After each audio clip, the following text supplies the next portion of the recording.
Captain's Log, June 2nd, 2836. After 27 years of war between the Degen Coomers and the Sainthood Slayers, a new hope arises. As the battlefield lay weaponized, locked and loaded for destruction, negotiations for a peace treaty are in transition. The moderator has arrived at Station 42. Can this war be ended? Will the Coomers and Slayers find a middle ground? Abort mission. I repeat, abort mission. Negotiation failure. Abort mission.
And good evening, ladies and gentlemen. I am Sarah the Raging Tomato, bringing back to you live another Moderator Monday. This evening, I have Alex from Wi-Fi Gospel, Jeff K, Mark Reed, and Corinth bringing to you the topic of Is God Real? We're going to go ahead and kick off with you, Wi-Fi Gospel, with the affirmative position and your opening statement, please.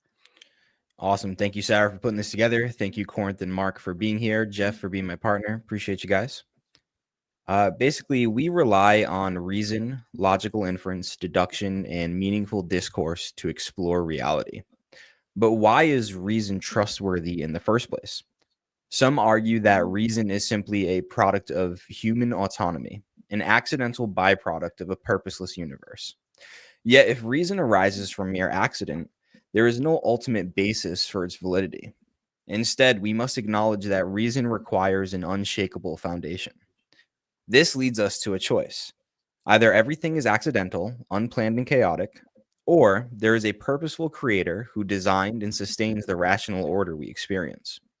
If you choose the accidental option, the possibility of knowledge collapses. Meaningful statements and logical inferences cannot be grounded in a random, purposeless universe. Yet, the very act of making an argument, defending or rejecting God's existence, already assumes that knowledge is possible and reason is reliable. This undercuts the accidentalist view, because they rely on the intelligibility of reality to argue against the worldview that makes reality intelligible in the first place. Thus, by the impossibility of the contrary, only a purposeful framework, revelatory theism, can justify knowledge. Why revelatory theism? Because the God in question must communicate truth and ground reason, not merely exist in the abstract. If our rational faculties are to be valid, we need a God who designed them and reveals himself in a consistent, intelligible way. A purely material or accidental process can never truly vouch for the certainty of reason. It simply lacks the resources to do so. It is not that we must prove God using autonomous human standards. That would treat human reason as though it existed independently of God. In reality, God is prior to all proof. God's existence provides the very preconditions for rational discourse. As has been said, there is no purely rational case for God. There is only a theistic account of rationality itself. Arguments do not stand above God to measure his reality. Rather, God's revelation makes arguments possible at all. In short, if we assume a world of pure accident, our statements, this debate included, become nonsensical. We can't ground reason, logic, or any form of valid knowledge. But the moment we use reason, we affirm a framework in which reason makes sense, a purposeful world created and sustained by God. This is why I maintain that God is real, by the impossibility of the contrary, and by the necessity of a rational foundation. The only coherent grounding for reason and knowledge lies in a revelatory, theistic God. And that's my time. Thank you. Thank you, Alex. Jeff, to you. This might sound like a copy and paste, just a little different. I think all transcendental categories that underlie any possible act of perception need a specific type of metaphysic, a specific type of world, and a specific type of logic, epistemology, reasoning, ethics, and a specific structure to the world. So it's not like we can just stick any god in the tag argument. We can't just say it's Mickey Mouse or something like that. It's not just an abstract concept or some mental deity. It's an entire paradigm, entire worldview that is structured on how man is made in the image of God.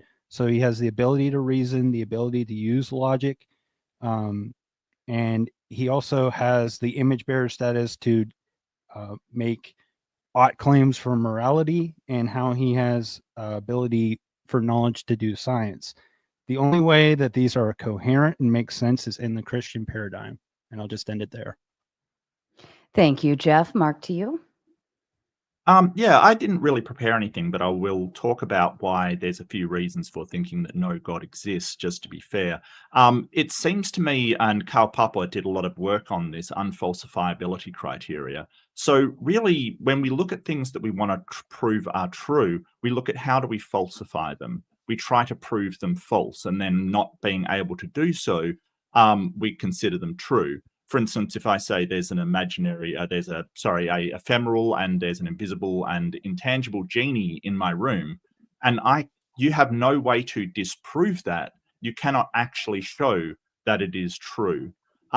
If you believed everything that you could not show is true, then you would have to believe everything. You would have to believe that there's an intangible genie in my room, because you cannot prove you cannot prove it false. But that's not how we live our lives. Another good point is that we have the examples of a trillion things with minds.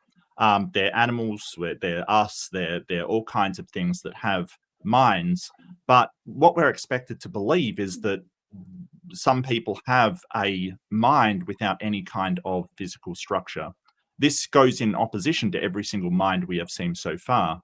So if I use induction, I think it's reasonable to believe that a mind does require some kind of physical storage medium to it, whether that be a computer, even if it's AI, or whether that be a brain of any of these things, or even some kind of neural structure. I think all the burden of proof is on the opposition here, who has to demonstrate that a mind without a brain is in fact possible, much less plausible. As I have never seen such a thing. I think it is only with that demonstration that I would believe that there is a God.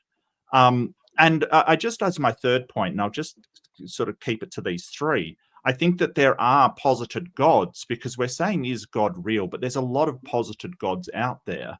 And even though they're posited and would have all the same properties that would make them real that my opposition is claiming, they say they're not real. They will point out thousands upon thousands of gods that are not real, that posits the same claims. So why is their God real and the others not real is a good question. If they're being intellectually consistent, a God that cannot be falsified, they should be able to believe those are real as well, yet they do not. And I think I will leave my time there. Thank you, Mark. Corinth, to you. So to run a transcendental argument for God at first assumes a bunch of prior things. One of those is a form of transcendental idealism. The degree you take it to is up to you. But if we say that transcendental idealism is true, we first need a reason to believe that this is the case. To run things like the impossibility to the contrary, we need to go through all the possible things. We can't just go through all the things that the opponent can bring up. That would be an argument from ignorance, a fallacious argument. If we say that rationality cannot be derived from a random universe, then that would be either a genetic fallacy. The source of this thing is what's causing it to be false, or it's going to be a composition fallacy. The thing that makes this up is what's causing it to have that same trait. If all the arguments that were being brought here are in and of themselves fallacious, we run out of reason to affirm the statement, God is real. Now, I agree with Mark. There are different ways we can define gods that would affect these statements. I can define God as my thumb right here. And that would mean, well, God's real. Look, my thumb's here. I think we should adopt both Jeff and Alex's idea of God for this to be the case. And that idea is this purposeful, mindful creator of the Christian framework. If we stick on this, if we show this, we can actually see, is this actually true or not? I think I'll save the rest for going into open dialogue. Wonderful. Thank you, gentlemen. And as a kind reminder to the audience, we will do about a 2-hour debate, go into reading and responding to super chats. Then we will go into open panel dumpster fire. Outside of that, gentlemen, the floor is open to you. I think we finished. So yeah, go. I was just going to ask Corinth what he means by transcendental idealism. Transcendental idealism is the broad framework that allows for transcendental arguments to succeed, saying that some of these things are in and of themselves real. We go past pure physicalism. There are things that exist beyond that. We can't directly access that real world. We have the noumena phenomena distinction to some degree. Because what I understood transcendental idealism to be was that we can only believe things that are inside of our head. No, that's right. No, that's idealism. That's pure idealism. Okay. I just wanted to clear that up. Transcendentalism is basically saying that there are properties of the universe that transcend physical or some kind of limitation to them. So you're talking, when you sort of say transcendental, you're sort of saying, hey, morality is transcendental of human experience. And when you're talking about whether the knowledge and reason, that's transcendental of human experience or human cognition. I kind of feel sorry to sort of bring this point up, but I kind of feel it weird that you're sort of talking about either there is a, as you sort of said, a designer or some sort of God, or it's accidental. I don't think anybody would say that the universe operates in an accidental way. It's largely deterministic, which means that there is causal relations coming from one thing to another. In fact, that's how I would define whether something is real, whether there is a causal relationship between it and something else that we know to be real. It's sort of a relative thing. So why would you say that the universe is accidental? Well, I would first cause. I'm sorry? You said it's determined. Does it have a first cause? I don't know. You don't know. No. So that's what we're saying here is it seems like a coward's way out of saying, I'm not sure how the universe started. I just know it's not random. But what would be the Big Bang other than a random smashing of molecules? I didn't say that. I didn't say that I know it's not random. I'm saying I'm pushing back on your claim that it is either a God or it is random. That was the two. That is a false dichotomy, because I can give another explanation that it is determined by prior physics. So I sort of push back on your claim. I'm not saying that I know that for a fact. Okay, well, so you go ahead. Go ahead, Jeff. I was going to say determinism in itself creates a whole boatload of problems, but I wouldn't say that determinism is free from accidentalism. Well, it's not free from it, but it's not pure accident, is it? No, but it falls in the same category. It's not created by a personal being with intention. Yes. So another way you can look at the dichotomy is theonomous epistemology and autonomous epistemology. If you don't like the accidentalism. Okay, so but the problem is that you've sort of said, well, it can't, so autonomous doesn't necessarily mean accidental, correct? Sure. That's why I said you could use Yes. those two So if you don't like you the have example. done a false dichotomy. You've done either a god or completely by accident, and then you've overruled saying you it's tell me- impossible. Well, hang on a second. You've given the impossibility of this. But you're Sorry? gonna have to. Let Before Mark you- finish that way. Okay. That way. So you a can- No, it's- dichotomy is. Would you like me to explain? A dichotomy is I basically. know what a into- dichotomy is. I'm Okay. just saying before you. I don't want you to diatribe too long here. Before you say it's a false dichotomy, what's the other dichotomy? What other possibility What's could the other option? Yeah, That what's it's deterministic. Between God and accidental, determinism is not a accident and it's not a God. Okay, What do you mean it's not by accident? Did something start it purposefully? So if I drop a ball, right, and it bounces in a certain way, is that accidental or is that a determined product of physics? You dropping it could be accidental, but no, the way it physical, bounces, right? You Right. actually dropping it could be, which is what I'm talking about. I'm not talking about the process. I'm talking about how the process started. Okay, but I don't know how the process started, and you've claimed that it's got to be either God So- or accidental, and I've said that it is completely possible for it to be a determined process, a deterministic process. Theistically, What do you mean? I'm theistically? not a determinist, but there are, like, I'm pretty sure Muslims are determinists, or say Calvinists. There's so theistically on determinism, it started purposefully with intent. Without a God, atheistically or agnostically, I would say determinism is started accidentally. There is no purpose and intent behind the creation. And if it's started that way, at what point does it make it so there's not a patterned following afterwards? That's what will be required for knowledge to be there, is just that patterning. I'm not sure I understand what you're asking. Could you rephrase it? When we're just talking about the start of the thing, that can be accidental. To say that the property of the later thing would be a fallacy of composition or a genetic fallacy. Yeah, however no, you and that. and Or correct, how and are I'm you not saying determining that. Well, I'm not saying Oh. that. If we did live in a deterministic world that was started by accident, what I'm saying is the accident that started it couldn't have been God. Well, yeah, but the problem is that you've hinged all of this on reasoning being impossible in an accidental universe. So all reasoning Yeah. is impossible, is The what you've grounding said. of it. But the problem is that the accident, even if there was an accident at the very beginning, right, it doesn't make a deterministic universe comprehensive and intelligible and able to be understood. So it does not follow. It's a non sequitur. It does not follow So that the universe cannot be understood if the first cause, even if there was a first cause, because the other option is that the universe has always been here. in a accidental deterministic framework, how would you ground reason itself? How would I ground reason? Yeah. Probably with the laws of logic, and that would describe the logical properties of the universe. And where do those laws come from in a deterministic universe? I don't know. So then it's unjustified, not grounded. What do you mean it's unjustified? Well, you have to give an account for these things if you're going to use them. You can't just arbitrarily assert them.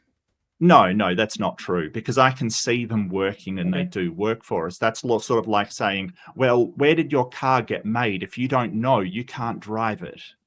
Well, I'm not saying that, but I'm asking you how the car got yeah, there. You are. Wait, let me finish. you I'm are. asking you how the car got there, and you're saying, look, it's here. Yeah? So that's not answering my question. Well, why do we need to know where it came from? I don't I'm posit asking where you for it a comes justification. from. It was just an analogy.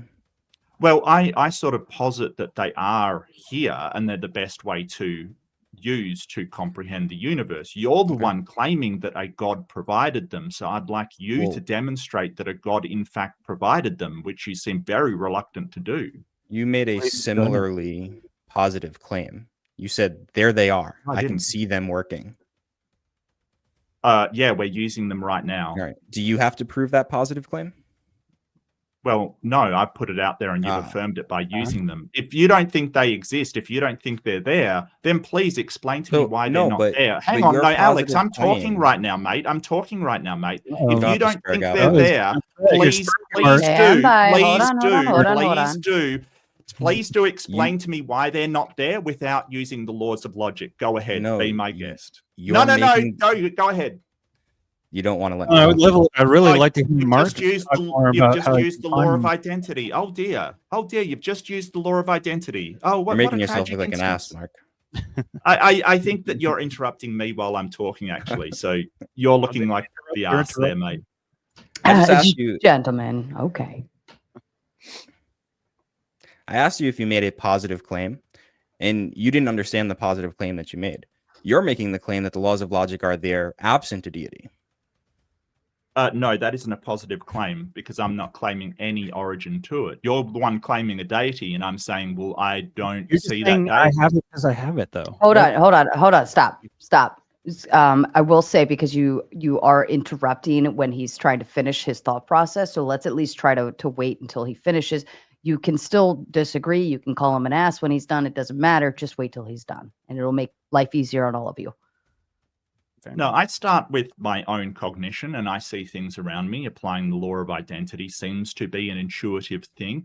I see that from experience that all of these things, that is the best way and the most logical way and the most reliable way to apply things to the world around me. You're claiming that all comes from a God. I'm not. I'm saying, hey, that it seems to exist in the world. And if it does originate from a God, please demonstrate. That's not a positive claim. I don't see how you can't see that that's a positive claim. You're making all sorts of metaphysical claims when you say that. You're saying that the world... Sorry, go ahead. Okay, yeah. You're saying that the world is a certain way, reality is a certain way, and that the laws of logic interact with reality a certain way. Laws of logic usually mean a universal. That's why we call them laws. Now you're saying, I see instances of something working, but you're applying it universally to everything.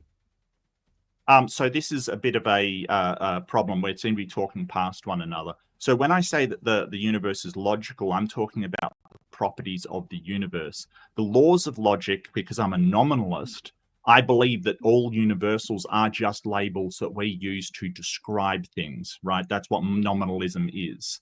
So the universe may have certain properties, and the laws of logic are one way we can use to evaluate that universe. Now, there's other laws of logic. The Eastern logic is completely different than ours. Computers use a different sort of logic to interpret, but it's simply a description. It's like physics versus the laws of physics. The laws of physics are a descriptor. So does the law of non-contradiction exist as a property of the universe or in name only? Does the law of non-contradiction exist? Well, I think non-contradiction exists. As a property when you say the universe? law of non-contradiction, if you're talking about the modal logic, that is the way we describe that property. But there's problems there. For instance, when we go into quantum fields and things, some of those laws, we're not sure. But no, you do want to interrupt me because that's exactly what you're doing. I thought we were doing the questioning here. I thought we were doing the questioning, but this is the thing. On anything, Mark, you just say, "No, I'm not sure." They're still interrupting me.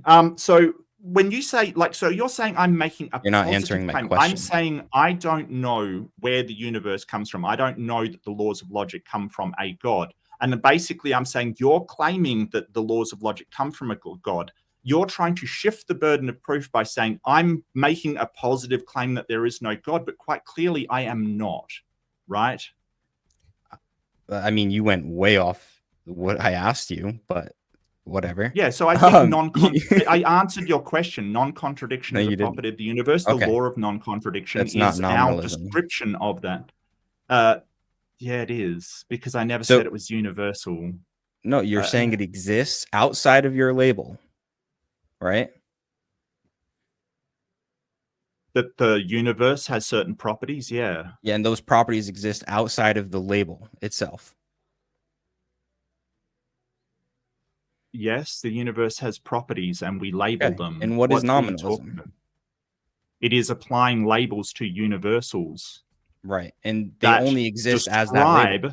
that describe certain properties of things. So if I say, hey, this thing is that is a interesting something, or this coffee cup is white, I don't say that white exists in some kind of platonic realm, or it is a universal, right? It is something we apply across the board to everything. But I think it's just a label for a certain frequency of light that is a part of the universe. I don't think that actually exists as something outside of simply properties that the universe contains. But that doesn't mean I don't think properties aren't in the universe. Doesn't mean that I think that, you know, my microphone doesn't actually exist and it's just a label out there floating in the universe. But I think that universals that we apply to it, categories that we apply to it, are not actually real.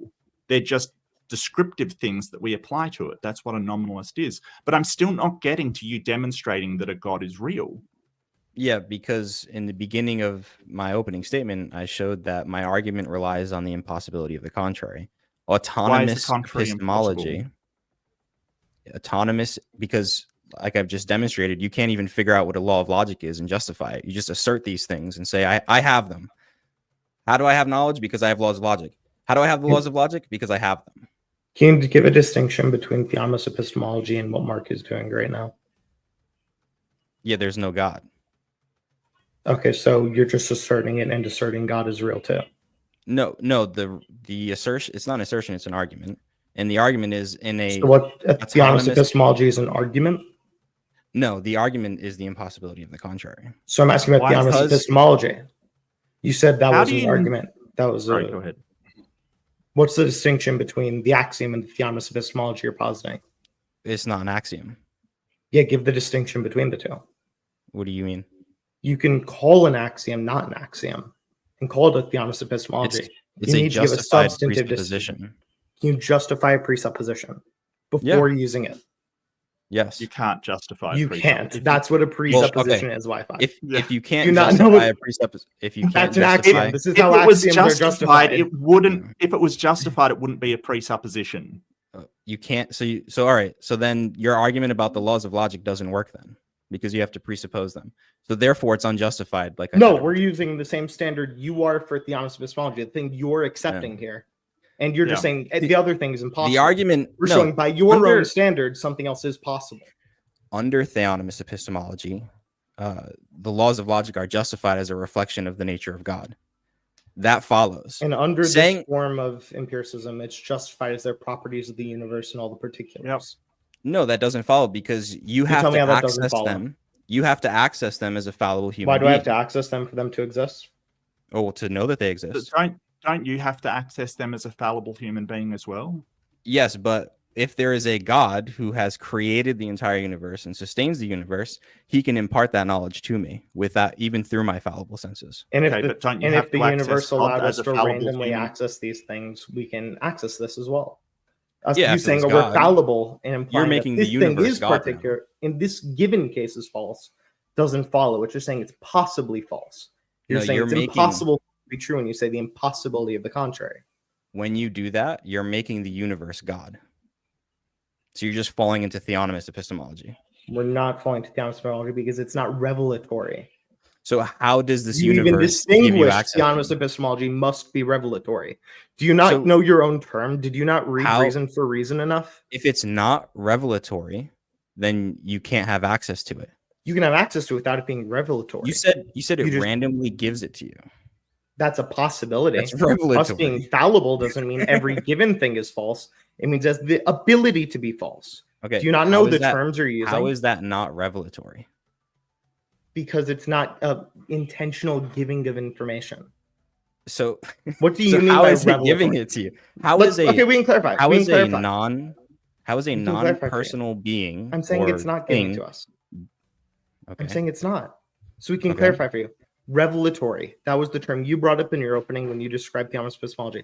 What do you mean by revelatory? We'll see if I'm using it the way you meant it. That God reveals things to us. Okay, the universe isn't revealing this thing to us, so it's not. So when we're using so how are you because we have the ability to. Us being fallible doesn't mean all cases are false. It means they're able to be false. So we have access to it because we have access to it. Sure. Okay.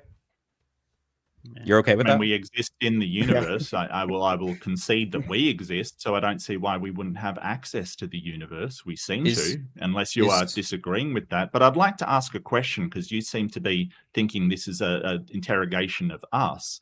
No. So I would like to get into this whole thing about God is the only way that it can be revelatory. And you said that, hey, we have access to God, but isn't that going through fallible human senses as well? Even if it were, to say that the God who created humans isn't able to reveal things to them would no longer be a internal critique. Well, wait, but that is an internal critique, because I'm critiquing that you said we have access to this being, so therefore the information you're giving has to be correct, because you've got access to a revelatory God. But if the medium that it is going through is fallible humans, and you acknowledge that, hey, some religions get it wrong, right? There's an ultimate and proximate starting point. The ultimate starting point is God. The proximate, yes, I am. I'm answering. The proximate starting point is our senses. The reason we can trust that our senses and reasoning are reliable is because we've been created in the image of God. But so how do you know that your senses, like to see God, are reliable if they're not reliable? What do you mean? Well, I'm not relying on my senses to make that argument. You know that your interpretation of God, even though other people's is incorrect, yours is correct, right? And also, well, how do you know that your for the specific topic of this debate? One at a time, gentlemen, please. Well, this is all your claims. I'm talking. The specific topic of this debate, who cares? Secondly, I already told you the difference between ultimate and proximate starting points. You seem to have run away now, because I'm asking you, if you have to get this revelation through your fallible humanity, how can you be sure that your revelation of God is in fact correct? One claim, for example, the claim that God exists doesn't have to be through human fallible senses. It's from spirit to spirit. Two, if you have, what was the second part of your question? Sorry. How do you know spirits exist? Oh my God. It's an internal critique. Do you know what that is? No, you're begging. Do you know what an internal critique is? You just asked the Christian, how do you know spirits exist? Yes. On an internal, it makes zero sense. The standard we're using this standard. We're holding your standard to yourself. Yeah. That's an internal critique. Through revelation, we know these things. Now, we don't have to use our senses in order to know these things. God can impart this knowledge to us. For example, just the one claim, as the topic of the debate, is that God exists. Just that one claim is given to everybody. That's a knowledge claim that everybody holds. And how do you know with fallible humanity, because that's what you tried to leverage against us, without Did you not just hear what I just said? Fallible evaluation. Oh, I heard what you said. I don't need to use my senses to know that. Well, Alex, please, I did remain quiet while you talked. I would like the same kind of respect. I'm just going to give you the same answer. Well, basically, I'm trying to explain and you won't let me. And now you want to run away from the entire thing, saying, hey, it's not important, right here, it's not important. So you're saying that God imparted it to you. How, with your fallible humanity, did you know that the imparting of that information that you claim, begging the question that is always there, that God exists, how do you know that that's correct if you have to evaluate the imparting of that knowledge with your fallible human senses? By the impossibility of the contrary. Why is the contrary? Because if that's not the case, then we can't have knowledge. Could I please finish my sentences? If it was a demon, an infinitely powerful demon that was sending it to you. Oh, I'm sorry, you're getting angry. I'm not letting gentlemen. I'm sorry. Like another god. Are you from the Jim Bob school where you interrupt people and then get angry? Are you from the Craig school where you just bloviate about? Yes, he is. By the way, he was getting prep from all the dumbest people in that community. Oh, okay. Well, there you go. What I'm saying is that how do you know with your fallibility of humanity that it is not some infinitely powerful demon that is imparting you with this false knowledge? Can you please demonstrate that that is not the case? So something like a god doing it? No, it's a demon. Okay. It's infinitely powerful, but it's not a god. Sure. That's hilarious, Mark. That's actually hilarious. So you How do still you know haven't you're gonna have demonstrated brain it. in a vat? It could be scientists making a brain in the vat and putting this into your head. That would make knowledge impossible. That would make your question impossible. It would make it impossible for you to be a brain in a vat. Incoherent. How? Incoherent, yeah. How? Because if How's I it was a brain in a impossible? vat, we couldn't know anything. Okay. That is then just called asserting a- it. Then you're Well, just what that asserting it to be is- the case that we have that level of Hold certainty on, there. Torrance. Are What you that saying is that we don't know called- anything? Well, what that is, it's called an appeal to consequence, right? It's basically saying, I do not like. Are you going to go on a monologue right now, Mark? Hold on, Alex. Wow, Alex, how obnoxious! Like seriously, Here, I was naming all the fallacies up until here, and Mark caught that one. Let's go, team. right. It's basically saying, well, I don't like the entailments of what you've suggested, so it can't be true. It's basically the same as wishful thinking. Well, I don't want it to be true, so it's not. Mark, So that's what- again, I'm asking you to explain the impossibility of that being the case, not your feelings on it. Everything you just said relies on the ability to know things. Okay, being clarified. Mark, are you an epistemic infallibilist? No. Perfect. We both think knowledge doesn't require certainty there. Now, I Okay. can justify this through Munchausen's trilemma. I can show you how you don't know Yep. things by the certainty. You don't have that certainty. You're trying to embark into us. That's required for I'm it. not trying to. Okay, so when we say it's possible to be a brain in the vat, how does that make it knowledge impossible? Certainty is not the requirement. Well, because you're just asserting fallibilism. So by what justificatory theory would you be using? That doesn't Phenomenal answer the conservatism, question. Okay, and how do you know phenomenal conservatism is true? regressively. I agree with Munchausen's trilemma. All things are I going to agree with either devolve Munchausen's. into an infinite regress, a circular argument, which is what you were using, by the way, when you're Yep. positing God justifies God, or Mhm. it's going to devolve into an axiomatic starting point, like you were trying to do with Theonomous epistemology. Now, you can try and call a rose some other name. It's still going to be an axiom. So you just admitted then that your epistemic foundation is unjustified. I'm saying that there's the ability to be wrong in it because we can be a Wait, brain in the vat. I don't but have the ability saying- to discern with certainty we're not a brain in the vat. You also aren't. You would be getting an honorary PhD if you could. We can go and call every single institution. Alex at Wi-Fi Gospel just solved the largest epistemic issues of all time. Well, I just want to or did you quickly add not? something to that. I just wanted to add something to that, but that brings me into my introduction where I talked about Popper's unfalsifiability. If something is unfalsifiable, like a brain in a vat, it's not even worth considering as a hypothesis because it isn't able to be tested in any way, and that's the whole point. Anyway, did you I didn't catch what you said about your epistemic foundation. Did you agree that it was unjustified or did you provide a justification for it? Did you not hear me say I agree with Munchausen Tremla that they're all going to Yeah, which would say that everything. everything's unjustified. Yeah, so can you show me your Okay. case, how you're not Hold on. devolving into that, Alex? If everything's unjustified, That's not unjustified. I don't think that's unjustified. I think you Can have you explain? justifications that aren't certain. no, I no. think saying the sky is blue when I asked could you- be a brain in the vat is still a justified statement there. I asked you a second order question about how you know phenomenal conservatism is true.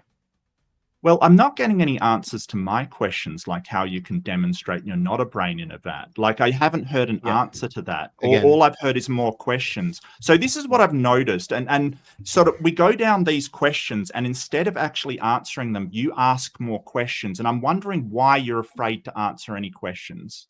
I really like I- that Yelp review. Sorry. Really nice. That was a very nice Yelp review.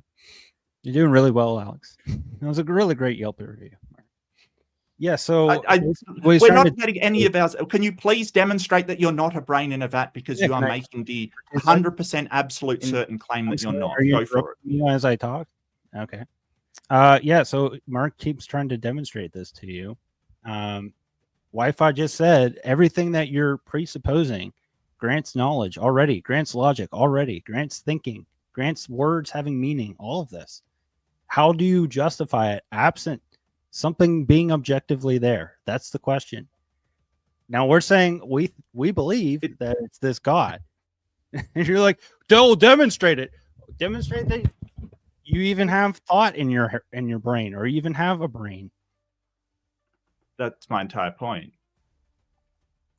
Yeah, so basically solipsism is your Yeah. entire point. No, because solipsists believe there's nothing outside of them, and I do, because I have a lot of evidence The for entailment. me having a brain and having thoughts, because I can actually experience those thoughts directly. That is very good evidence. But I would like, sort of you to demonstrate that So- you're not a brain in a vat, because you've Yeah, claimed very absolute easily. knowledge of this. Okay, go for it. All right, we have knowledge. If humans have knowledge, we're not brains in a vat. Humans have knowledge, therefore we're not brains in a vat. The reason that Demonstrate the argument knowledge. works. Show the knowledge. Wait, I agree are that's you a saying valid we argument. don't have We want knowledge? the soundness. We want the justification. Are you saying In we our don't have definition knowledge? of knowledge, we don't believe in certainty. No. We don't believe in That doesn't matter. infallibilism. I'll grant you It does. fallibilism. I'll grant you fallibilism. But when Then you that make a doesn't first, follow. That's hold on. unsound still. Hold on. When you make a first order knowledge claim, which fallibilism gives you first order knowledge claims, you're also saying that knowledge exists, which is a second order knowledge claim. I'm saying that even if I grant you fallibilism, you can't justify your second order knowledge claim. You can justify it using the principles we lay out, such as phenomenal conservatism. You can Right, say, and well, then we when I have the ask seeming you- without good reason to not disagree with that seeming. To have that justification, it can be true, and it's a belief. It's going to meet There's 3 common criteria used. We can use some plus to get around Gettier cases if you really want to get anal with this. right, and I want to stay away from that. We can go down that route because it gets obviously very philosophical. You But- wanted to go there. You asked for No, it. Why do you no, want to no, go what I'm away from it saying- now?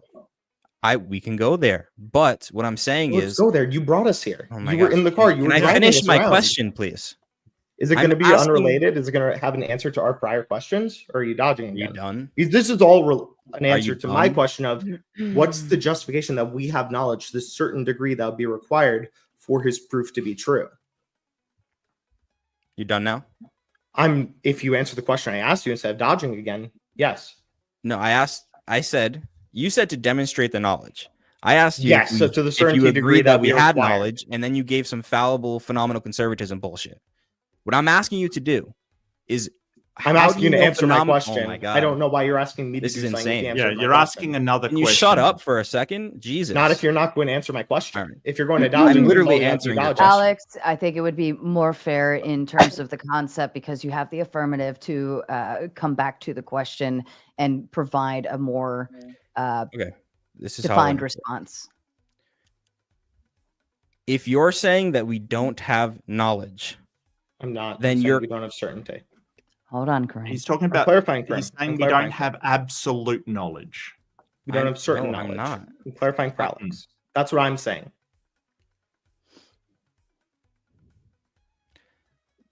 Can you ask the original question? Because you spent 5 minutes talking. and Okay, I so don't you even made know the original argument. question anymore. If humans have knowledge, we are not brains in a vat. Humans Right. have knowledge, therefore humans are not brains in a vat. Now, you now said that it doesn't require certainty for humans to have knowledge. You're granting that. So can you justify how premise 1 follows that us having knowledge means we're not brains in a vat, given certainty is not a requirement, or do you require the certainty? In which case I No. need you to justify premise 2 and show us that we do have that kind of knowledge. Because even under fallibilism, you can't justify, if you're a brain in a vat, you can't justify your knowledge. Even under fallibilism. And again, it's And this is appealed an answer to the constantly. towel. Mark, do you understand how this is an answer to the question? Yeah. So it's basically saying that I don't like it because we wouldn't be able to, do this if we were brains in a vat.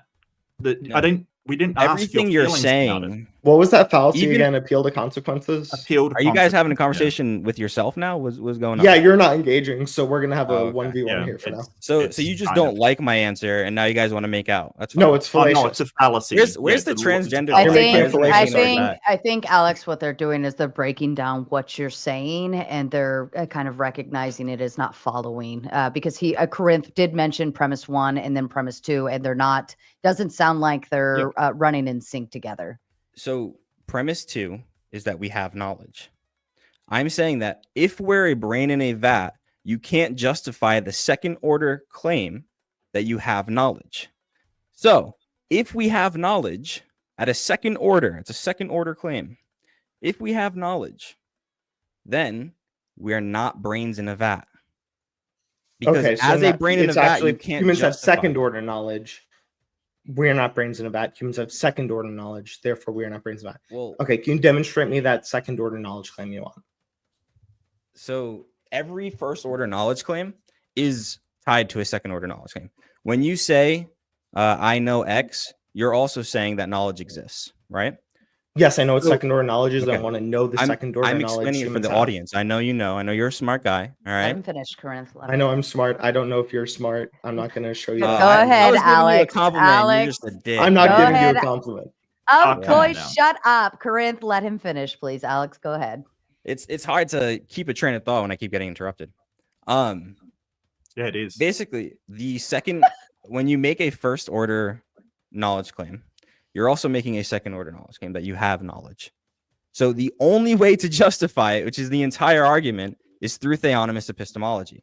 If there is a God who created us in his image with purpose and sustains the world and sustains us and created us to know him and to know the world, then we can justify that. Under an autonomous epistemology, whether you're a brain in a vat, whether you have an infinitely powerful demon, although that's probably theistic, you can't justify this second order knowledge claim. Can you tell me why Oh, the you second can. order knowledge claim can't be justified under the justificatory theory I posited? Well, you're just asserting it. You're not Again, I'm just- positing phenomenal conservatism. Yeah, You're without relying on the justifying. impossibility of the contrary. So you need to show that to be impossible for that to be true. Correct. You can't just say, Yeah, well, you're so- asserting it. I'm asserting a possible case, which you rely No. on being able to disprove. So if we can assert things, that means that they are. No, you're relying on impossibility of the contrary. Yes. How many times is that? So, it's if I show you unjustified. something that's It's not possible if it's unjustified. Okay, so justification relies on possibility. No, I'm So saying that you're the making claim a of circular phenomenal argument. Wait, I have a conservatism- really easy example for this. Alex, are there a number of atoms in the sun? If I list off every single number, 1 to infinity, will I hit the number in the sun at one of those given points? Sure.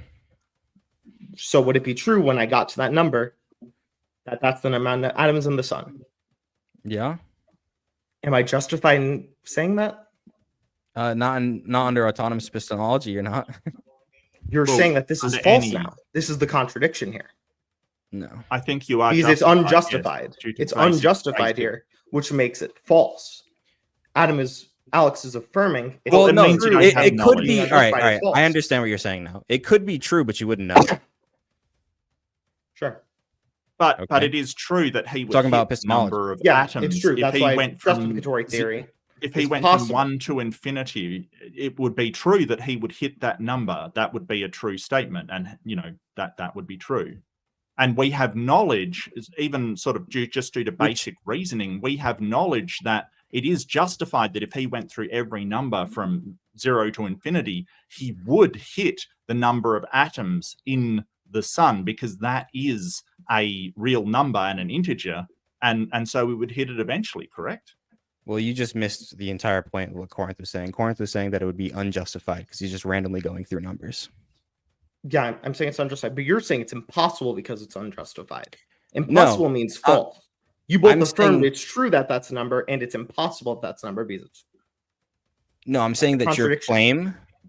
Well, no, I'm not. I'm not saying it's. I'm saying it's impossible to know it if it's unjustified.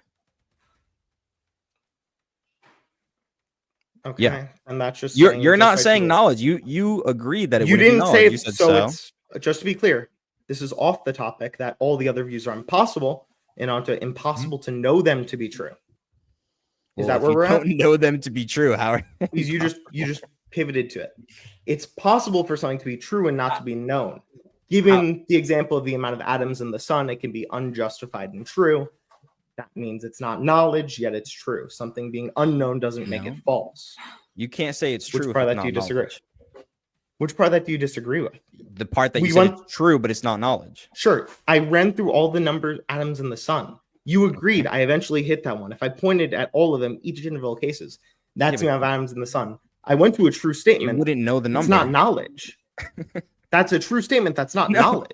You're saying it's a true statement is knowledge, a knowledge claim.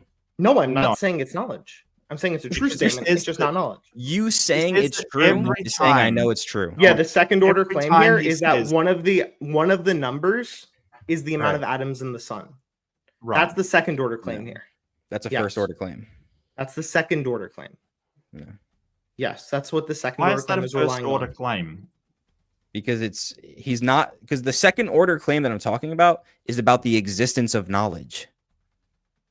I think you should reread Reason for Reason The because you're second really order claim misunderstanding is what the Father existence Deacon of and Knives knowledge. wrote. Great. So are you able to justify your It's first autonomous order. epistemology or not? To the same degree that you're able to justify theonomous epistemology, So yes. you're not. To the Thank you. standard, if you say we That's can't why it's justify it, and we're impossible. justifying it to your Yeah. standard. Oh, how are you That's an justifying admission, it? just to be Phenomenal clear. conservatism Alex just seems to be admitted true, so it's he true. can't justify his own No, I belief. didn't. So Because my it's answer was, justified- to the same degree you are able to justify it. And Alex's response to that is, so you can't justify I it. obviously So disagree with Alex that. tacitly it's admits here. justified I'm on a no, it's level not of tacitly. You're one- twisting my words. One I mic said- Okay, at a explicitly, time, you're right. gentlemen. That's an explicit I'm admission. explaining. No, not at all. So You're Alex, playing when I word say I games. can justify it to the same degree you can justify theonomous epistemology. Right, and that when you say wasn't my so answer you to can't you. justify That was it. not my answer to you, dumbass. That was your question for me. was. That was my answer. That was my answer, dumbass. I'm telling you what I said. Okay. And then your statement to that was so you can't justify I was it. answering a separate question. I love how you as try and asked call your me a question. dumbass when you misunderstand the conversation. Okay. So, Is So it I good for again, you to know that you are If this you're much not lesser? if you're not able to justify your epistemology, then we can move You on. can because justify the it to the argument same worked. degree you can yeah, justify so yours. I'll Just just to jump justify in here, it. guys. I'll just jump in here and say that I justify my epistemology on axioms which you in fact validate, Alex. So the axioms that I base them on are that my senses are true and that the laws of logic exist. Do you refute either of those axioms? Yeah, axioms aren't justified Okay, justify theonomous epistemology right now. by the impossibility of the contrary. You've already showed never that this is showed something you the can't show the impossibility. impossibility to. You're going to I literally second order did. knowledge claims, which is affirming theonomous epistemology, can't which justify is bringing it. a circular argument. Do you So think you get to circular justify arguments are it. justified, Alex? Not at all. You know So that this the is what you're imposs- using, right? To justify that Where's that's the false? circularity? Okay, show me where you get to the impossibility of the contrary. You first. made a claim. Show it. Sure. I'm demonstrating this. Show me how you get No, to you're the not. impossibility of the Show- contrary. So you're demonstrating by asking me questions. Yes, because you said how am I demonstrating to you that Show me the your argument is circularity. I've circular? given you the argument. Okay, your argument So is just the just impossibility say of the I contrary. That's just say- axiomatic in that case. That's Is just it- is affirming it po- axioms. Well, Corinth, No, just a it's second. not. Is it possible that all of these things like intelligibility, morality, all of these things are made up of sort of energy fields that we can't detect, can't see, but are infinitely powerful to be able to provide those to us? Is that possible? No, Why not? because in order for them to give, for you to access them, you would have to know them, or you would have to have a revelation from someone who does. Can you They're tell me just why being directly accessing to something is you. what's required for it to be true? It's not in order for you to know it to be true. So it's possible. It's just unaccessible. So it's possible. No, Possible. no. Why is it not if you possible? can't know it to be true, If it's you're not possible. affirming, it's impossible if you can't access it. And your only thing is you can't access No, it there. You're You're not affirming It's it's unjustified. impossible. It's not possible. We've already went through this. That's Why- not showing this why- is impossible. That's showing that's it's not showing unjustified, which is a impossible. second order Right. claim. The Right. first order claim is what we're asking you, Alex. Is it possible first orderly? Is this thing able to No, be the case? because when you make the Then first you're order pivoting to claim, second as we order already claim. agreed, shut up. Let me answer. When Are you you gonna make answer the this time? first, when you make the first order knowledge claim, you're also doesn't answer making my the question, by second the way. order knowledge claim. You said it's only first order. I'm showing you that it's Hey. also second order. It's Wait, not you second order. The wanted way to we're at, the separate question we're first asking you is and the second first before. order claim. Your claim is second order knowledge. And I need to. You don't read. understand I what need to first go order and back to second order knowledge is. Okay. Second order knowledge is when you're affirming the first order claim this is true. You No. can say that I- it's not able. You have no access to knowing When- if it's true or when you not. say Which I knowledge agree. exists- You don't know many things. When you But say we're knowledge, asking you about the exists, is that a first second order claim knowledge here. claim? That Your claim ignorance- is second order. You don't understand the When you terms say you're that using. knowledge exists, is that a second order knowledge claim?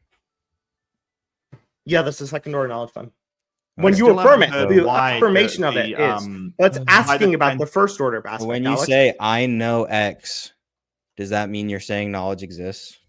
I still haven't heard Think why that's fine. the transcendent energy field is impossible. You still haven't showed that. You're basically saying, Because hey, it's not then it's revelatory. knowledge. Sure it is. It gets not- beamed directly to you. Okay, so it's God. So, No, it's not an agent. It's got an agent. it's not a mind. which Okay. is what you two used as a definition. It's So intentional why in is that it case. impossible, Alex? Why aren't you answering this? Why is it impossible? So- You said the So impossible. how does It's the something contrary? without knowledge give you knowledge? Tell me that. It just simply has the knowledge contained in it, but no mind. Okay, gotcha. So God. Yeah, This so is an how is it argument for- this is- impossible? One This second, is it. Alex This is is it. You anonymous. know This why? falls You know under why the it's anonymous impossible to the epistemology. contrary? This is the reason why Alex says it's impossible No, to the contrary. And this- it's a big circular argument. He'll say God is the Just only appeal thing to that the can audience. provide Mark. it. That's cool. Everything else that could provide it is impossible because it's God. Is that correct? That's how you know when you're down bad, when you appeal to the audience. Yeah, keep telling yourself. Just to that, be buddy. clear, also, since you point out the last fallacy, let me point out one. Alex just tried sure. to do an argument from ignorance there. In order to justify his claim, he's trying to appeal to, we don't know the answer, therefore the other answer is false. He's not saying you Correct. don't That's know a it. fallacy, by the way. He's not saying you don't know it. He's saying you can't justify it. So it's When not- he's saying we can't Yeah. justify it, that's him saying we don't know it. And he's saying it's false Not because saying we we can't It's not justify saying it. you don't know it. We don't know it. It's not saying you don't know it. It's saying you can't justify it. Yeah. Alex, So are you I saying we still- don't know the second order knowledge claims?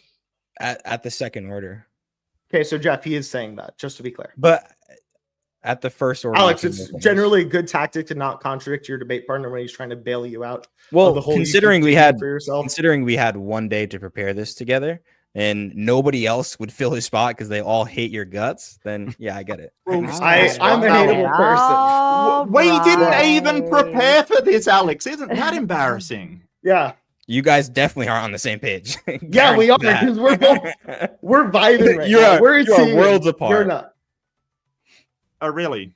Okay. Yeah. Where is that contradiction? Alex, I can Corinth, leak you our Corinth, you're not a entire DMs determinist, if you right? want to. Okay. What? No, I'm not a determinist. You okay with that? Mark, I'm not a determinist No, either. we don't. We're not going to go that route, Corinth. We're not. I'm just gonna saying go that it's route. 2 messages. No, Yeah. I didn't say you guys like No, sat it's okay. there and Let's planned not this get out all passionate. together. Yeah. You're saying that it's because we're not on the same page on every little detail that's somehow No, he's saying that you actually contradicted what Jeff said, and it kind of actually works to your disadvantage in part of the argument. right. That's what And- he's saying. Yeah, and And so giving you when advice. Mark say and Mark you're and a Mark said the world was determinist- deterministic, which I know Corinth No, I doesn't didn't. agree with. No, I didn't. No, he So said this is the possibly problem. Every deterministic. time we Which say, I agree is with. it So possible nobody wants to that make a this claim is on that the side. case? Every Let's time we do say a reset, is- gentlemen. Yeah, I just- just want to get this out. Let quickly. me reset you guys. Then we'll start with you, Mark. Just a big shout out. There's over 130 of you out there watching. Please be sure wherever you are watching from, hit the like, subscribe, share. Don't forget, we will open the panel up in a little bit. Outside of that, Mark, to you, please. Yes. So just because we say, hey, you're saying on the impossibility of the contrary, and we bring up these things that we say, hey, this is a contrary, and you have to show it's impossible because that's a really bold claim. You're saying, oh, well, that's what you believe. You think this. No, when we bring up a contrary, we're simply saying that, hey, we don't believe your claim that everything contrary is impossible because you can't show that. So it doesn't necessarily, I don't have to believe it in order for it to contradict you and still be possible. So that's why I brought up determinism, because you said, hey, there are 2 options, accidents or a God. And that is a false dichotomy because I can bring up something else.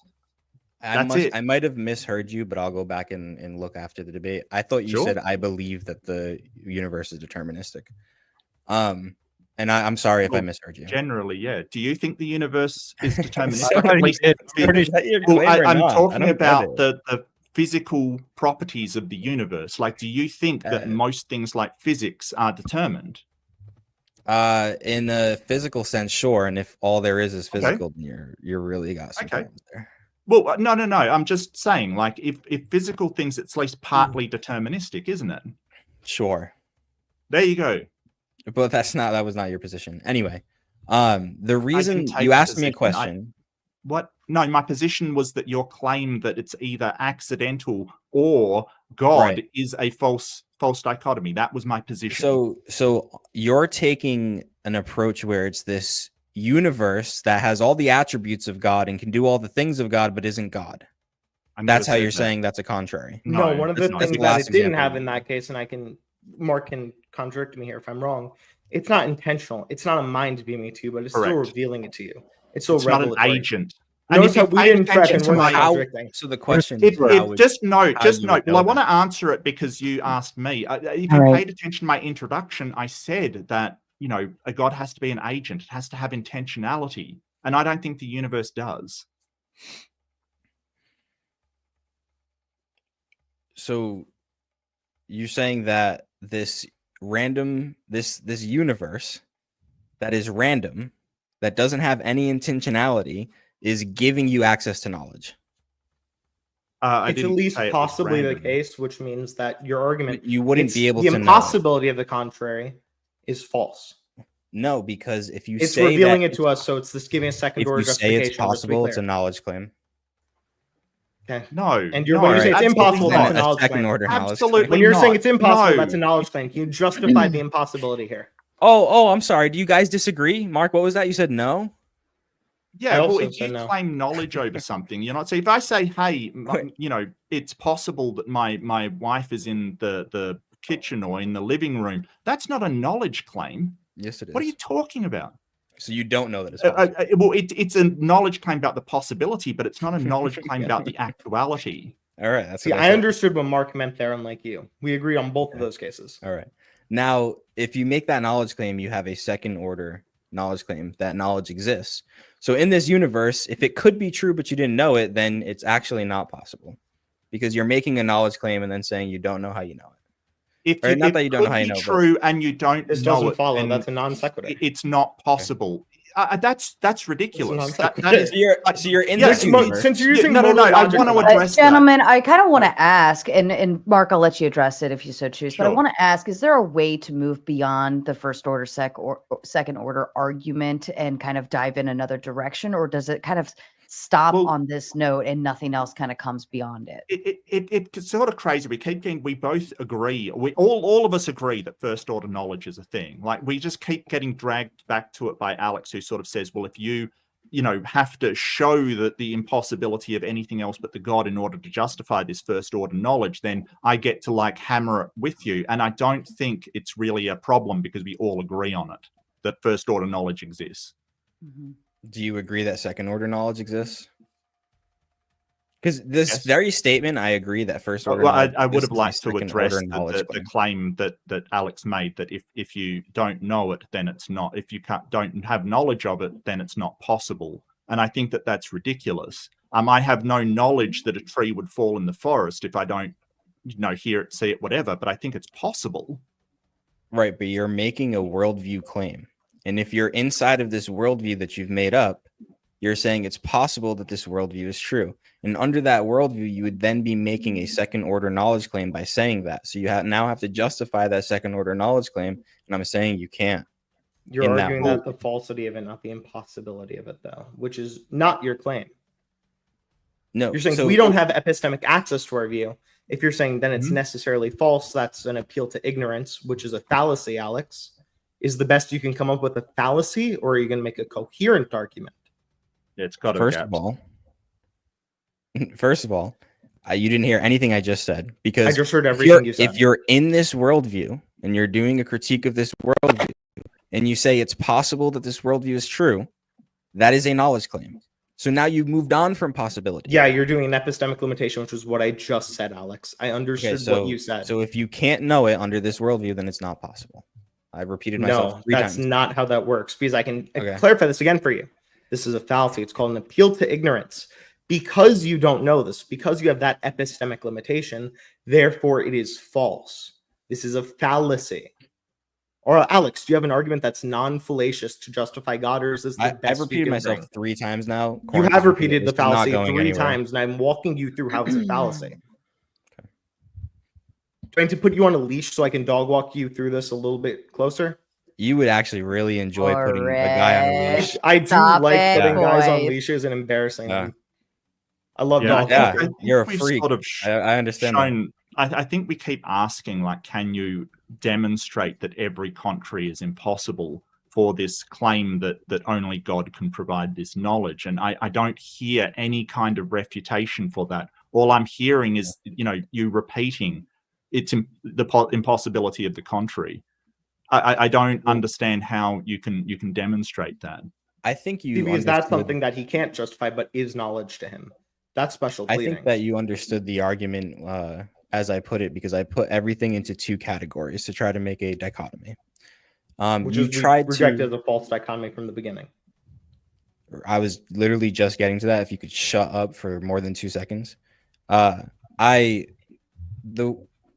literally was just about to say, before I got interrupted and lost my train of thought, that you tried to create a scenario that wasn't either of those to make it a false dichotomy. And my argument against that was that it actually did fall under the the theonomist category. And we've given you the distinction. We've given you a non-revelatory case, and we've given you a non-intentional. Yeah, but the non-revelatory case doesn't work. As and we've also given you a revelatory, haven't. non-intentional case. Cases that No. don't work. We've given you both of those. The Show revelatory. how they fail. Give us I how literally they fail. we just had this conversation for. You showed 30, how we 40 have minutes of wild epistemic language. limitations in them. We can have that second You're order just not getting epistemic it. limitation of it. That doesn't show it to be false. That's the fallacy I keep telling you you're committing. And I can show you. I can No. pull it up on stream for you if you want. What an argument the- from ignorance is, Alex. The secret that he's not saying is that he has the same epistemic limitations, because any going Not in through the Christian any worldview. fallible human at least gives some chance of fallibility, even if that is to a god. You It's still not even have the to go argument. through that fallible gate.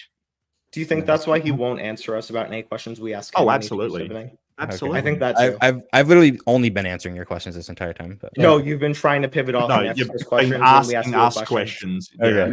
Yeah. I wanted to give Jeff the ability, if you wanted to chime in, because you've been pretty quiet, and I just wanted to make sure you had the space. Sure, Jeff. Yeah, that's a good idea. Good idea. Yeah, get me in. Did you either one of you want to try cross-examine me, and we'll try to go through some of this? I mean, You can, Corinth. That's no problem. Do you want to have been pressing really hard on Alex? Do you want me sorry? to? Yeah, yeah. go Jeff, sure. Jeff, do you agree that it's every other worldview is impossible? every other worldview, logically, it could be logically possible. Okay, so if we think that this is at least logically possible, what do we have to affirm one view over the other? We would have to look for coherency and make sure everything doesn't contradict itself. There would be reasoning, things like that. Okay, so in, say, the case we gave earlier of the nominalism with some deterministic, some degree of determinism in the universe, what part of that either doesn't have that coherency or any of the other conditions do you think that would falsify it? I think you're going to have trouble with spatial relations and the way that we perceive things, how things are perceived, metaphysics, explaining the existence of these in the world. While they may be the case, no one would be able to have the mouse sounds to explain it. So the epistemology and metaphysics are necessary for a structure, I would say. And that would have to be revealed. For the case of when this is the property of all the particulars here, they abide by their themselves. They can't be in some other place or not themselves simultaneously, and they can't be anything other than themselves or not themselves. That'll be an argument for three laws of logic as the properties of those things. What limitation do we have to be able to see that right now? To see the laws of logic? Yeah, why can't we look at that, say, okay, it's following those three properties. We know that thing at least is following those three properties currently. Now, how do we know that they're following those three things? Observation, empiricism. So how do I know that my sense data is fallible or infallible? I don't think it's infallible. There's the possibility of sense data being wrong.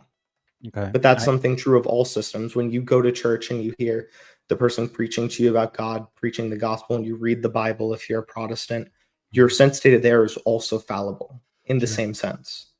So I'm not sure why we get past that epistemic limitation in that case, whether it be through the Protestant with sola scriptura or the Orthodox through faith and praxis in the church, or if we're talking about it in the sense of an empiricist saying, I have the sense data to see the rock is gray. Yeah, so we would first ask, how do we know?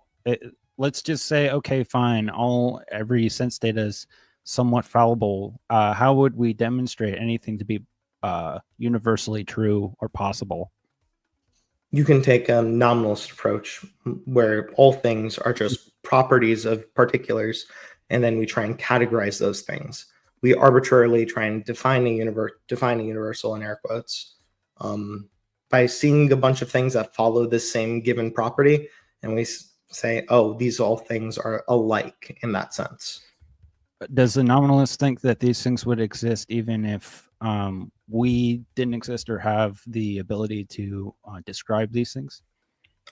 It's at least possible for nominalists too. There might be some nominalist that's a pure idealist. I'm not sure if that they actually exist, but that's not a requirement, at least.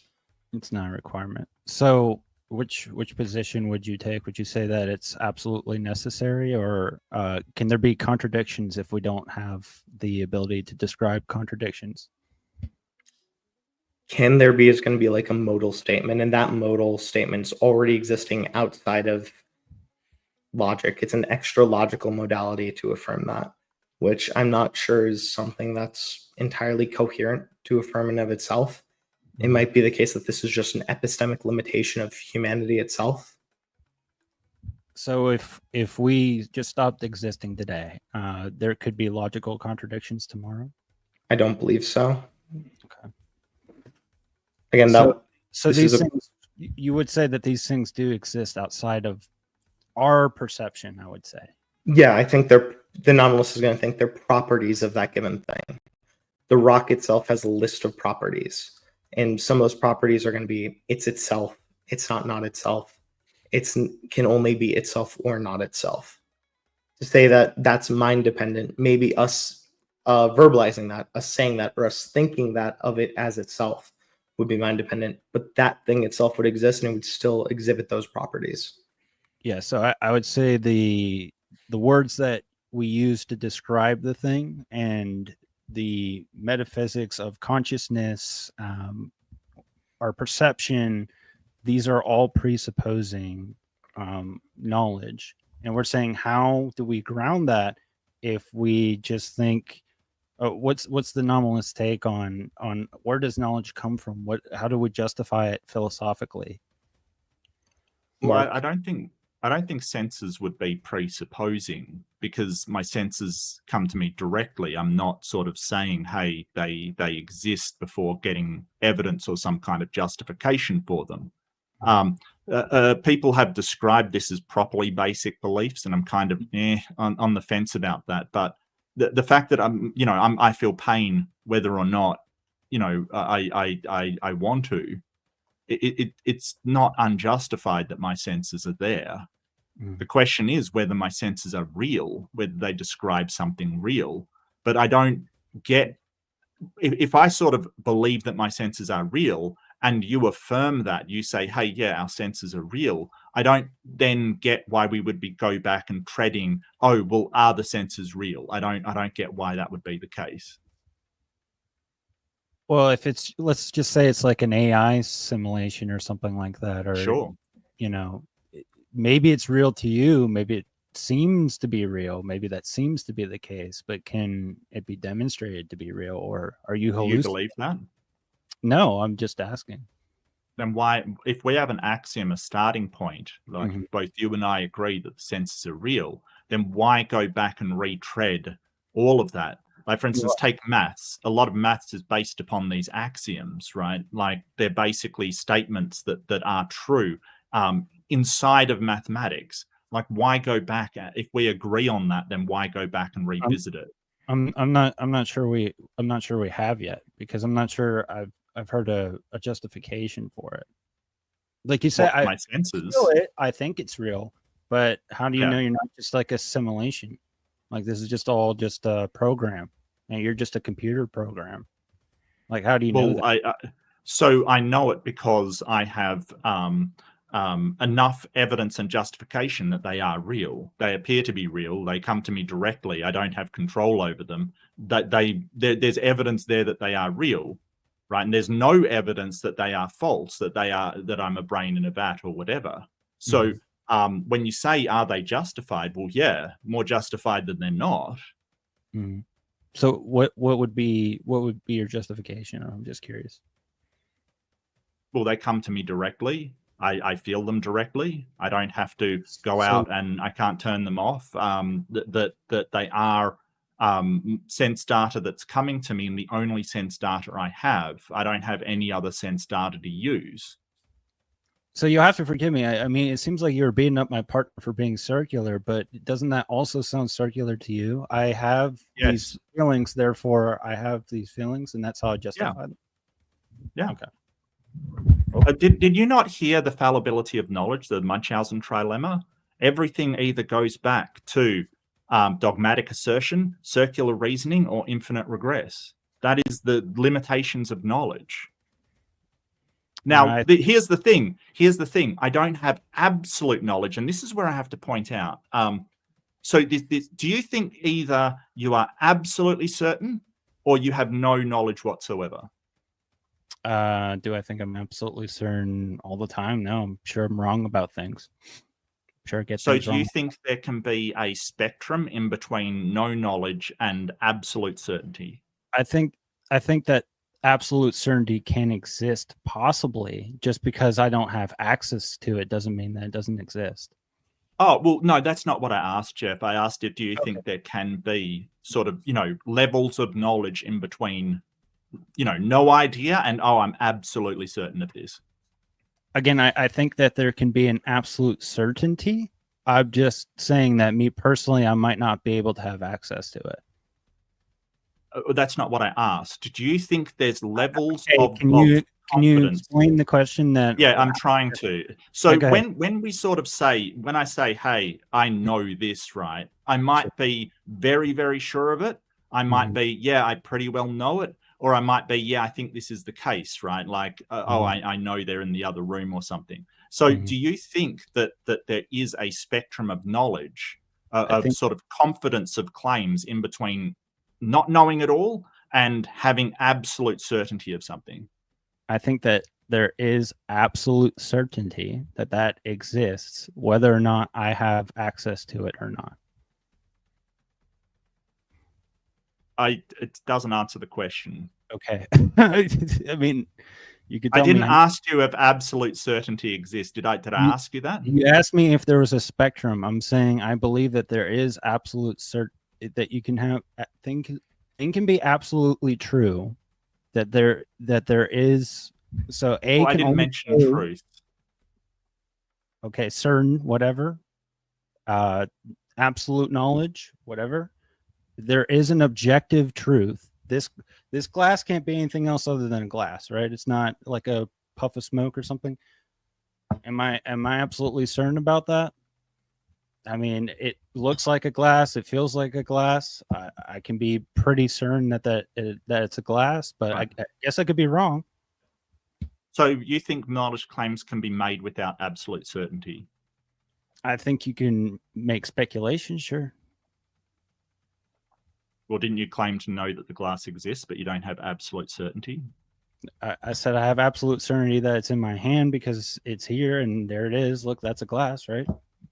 But what I'm saying is, just because I think an objective truth exists, me saying I don't have full access to it, doesn't say anything. So I can say, sure, maybe there's a spectrum. Maybe I can be wrong about something. That doesn't mean that there's an objective truth to it.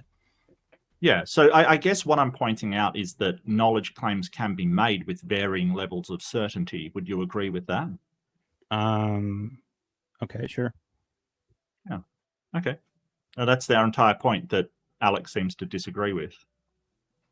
We literally weren't talking about the difference between infallibilism and fallibilism. This entire time I granted fallibilism. Then you go back into the second order claim, which is begging infallibilism again. No, it's not. Okay, can the second order claim be false? It needs to be justified, but not even a fallibilist would is say that the possibility being false? The possibility being false. A fallibilist will say is a possibility of being false, and it's still being true.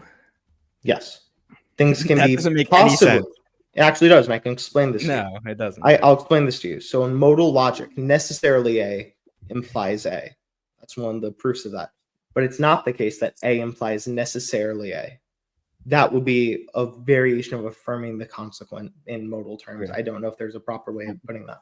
So But this when is to you say buy- that things that are and necessary just means not possibly not. So to say necessarily A implies A, but it's not the case that A implies not necessarily not A, which means A doesn't mean not possibly not A. If you want to say that you can know things at the second order and be wrong about them, then that's fine. We don't have to talk about that. But if we want to talk about infallibilism, I have a very, very simple analogy. If you were to buy a lottery ticket, right, or even say a raffle ticket where there's 1 billion people in the raffle, everybody gets one ticket, you buy your ticket. If you buy that ticket, the odds of you losing are extremely high, right? Yes. Okay. Yeah. Now let's say they pull the ticket. So there's an ontological truth of the matter out there. They pull the ticket, they put it in an envelope so nobody actually saw it. The winner's going to get called the next day, but there is an actual winner. Can you know that your ticket is a losing ticket? You can't be certain Okay. of it. Wait. You can't be certain of it. So you can Again, know just to it. be clear, you have a justified false Okay. belief, which isn't going Correct. to be you knowing the thing. You're So just it's wrong true on then. the thing. So what No, I you're just said it's basically saying false. Did is you not it's listen to what I'm just- saying? So It's- Wait, I it's just want to know. you can justified- know Wait, that can you I have ask a one losing quick question thing? Alex, when I said it's false, then why did you hear so it's true? because you're contradicting yourself. You're saying you can. That's not me contradicting yourself. You're just affirming that it's true. You heard it Alex, I here. want to know why you're Alex, this to stupid. me, it sounds like Corinth he's establishing the difference between knowing and uncertainty. Corinth, correct me if I'm wrong, but I think that that's his You know kind of, there's Yeah, a I'm- distinguishment there. Grant, I'm saying that you can have a justified belief in Alright. it being false. Now, that's what Alex Granted. is trying to say. They have a justified belief because of the probability of the lottery ticket not being there. And when one of the tickets wins, then your justified false belief, you saying, well, I know that's the ticket there. I agree. They Yes. were wrong in that. They were false. They didn't have knowledge. They didn't know that. Just, Because it's a just false say belief. hang on. I just Wait. want to add something. Just say it's the winning I wanna ticket. Just go- say you won. And I just want to show the contrary to this. Just say you won. And in Okay. fact, you are justified in thinking that you lost because of the vast odds that you didn't win. That knowledge claim, which you would be justified in making, would be false, right? Because you Right. actually won, Thank because it is not a true belief. Right. That's But where I I was don't gonna go get next. I don't get how that gets you to you knowing whether or not the state of that ticket makes it a true or false belief. Because if you say, as Corinth said, that you can know that it's a losing ticket, but then I they didn't call say the that. winner. I said the opposite of that, Alex. He didn't say that. He said you can't. This know. is why I went on you and said, why did you hear this thing can't that I know? didn't say? So you No, I can't said know. you can. Well, you a can lot of know. people are going to know these things. One of the people is going to be wrong. That's what I told you. I'm not sure what part of that you missed. Your ticket, you have this raffle ticket. Do you know it's a losing ticket? Yes or no? If it's the losing ticket, I know it's a losing ticket. If it's Not not, what I was asked you. wrong. I'm Not what I answering. asked I'm you. answering because it's a loaded question. Yes. So I'm then gonna- you're not. So you Yeah, can you're tell not me what loaded part of this. questions When I with finish my responders. sentence, you can tell me what part this is an answer. Go ahead. Okay. Well, if it's false, if it's the false belief, if it is the winning ticket, I was incorrect about my previous statement. If I Yes. was correct about it, if it was a losing ticket, then I didn't know it was a losing ticket. And you Okay. did have knowledge, yeah. Which part of this is not an answer to the question because that's what you I just gave said. you an analogy. I said Yes, based, and I addressed the analogy and I gave you both sides of the counter. based on the information I gave answer you. the question. Based on the information I gave you, do you know it? Yes or no? Not Won't necessarily. answer. Not Oh, necessarily. okay. So you It don't depends. know. Yes or it no? depends. It That doesn't depends. follow. Saying not necessarily All right. doesn't It mean de- no. Great. Look, Actually, look, this is perfect. No, Alex, Mark, Alex, no. Alex, Let me- Alex. no, No, Corinth I just said want to something. say I need to something. I've address been it. listening to Alright, you. alright, I want to alright, say Great, something. but I've been talking to Corinth. It depends on the ontology of that ticket, whether it is in a state that is winning or losing. If it was a losing matter. ticket, you would have knowledge. It If does it matter was a because- winning ticket, No. then you wouldn't have knowledge Because- because it was not a true belief. You're saying you know things under fallibilism, right? Yes. Why Yes. don't you say not necessarily then? That's what fallibilism is itself saying. It's not a certain belief. So whenever you say you know things, then it's not It's without yes or no, certainty. it's not necessarily. It's without certainty. Yeah. So you That's don't all know it. saying not necessarily This means. is so retarded. Alex, I you are the see I what- asked I- you if you know So, Alex, things. I can give you a really easy example here. If No. what I you're saying asked is you if true, you know things Alex, under I'm giving you an fallibilism, example. and you're here. saying I'm giving yes, you and some- then now you're saying not Alex, necessarily. I'm giving you He's the way not- you can I prove me and see- Mark stupid. Hold on, Alex, because I see what Corinth is trying to kind of iterate out to you. And so it like having uncertainty is still uncertainty, but I could still know something, but I could still be proven wrong that my knowledge was wrong. That's fine. Corinth, right. So Corinth, if you wanted to, you said you had an example. I so- think that would help. I'll use an example Alex loves to do. I went to go get gas earlier today. I filled my tank all the way up. I parked it. The gas station's right at the corner there. I can say, I know I have a full tank of gas. Now, it's entirely possible some teenager went and joyridden my car, drove it around, brought it back with no gas. Because of that possibility, Alex is saying no one can now say, if there's a possibility of someone joyriding your car, that you know you have a full tank of gas. If anyone out there is saying, I have a full tank of gas, I need you to show me the impossibility of your gas tank springing a leak. Because that's what Alex's view is here. You can't know you have a tank of gas in your car. But you're saying no. But then when I ask you about the lottery example, you're saying not necessarily. Correct. You're Yeah. So trying to get it's out of the kind of- problem I put you in. No, It's it's not a basically problem. saying. So then originally, It's not hold a on. problem. Alex. Originally, when I ask you if you know that you have gas in your tank, your answer shouldn't be I know it. Your answer should be not necessarily. No, I know So- it, but not necessarily. That's why I'm an infallibilist, Alex. I don't know a part of this you're not understanding. I think what Corinth is trying to say is his knowledge is still kind of limited to what So- he knows, but there are still Yeah. external forces that still could be That's out fine. there that would come in. I Then can the explain answer to something my using question- modal logic since the Alex The problem- wants answer to to yeah, my talk as a question about the philosophy raffle fan is for a yes. minute. Then No, You it's can not know yes. It's not necessarily.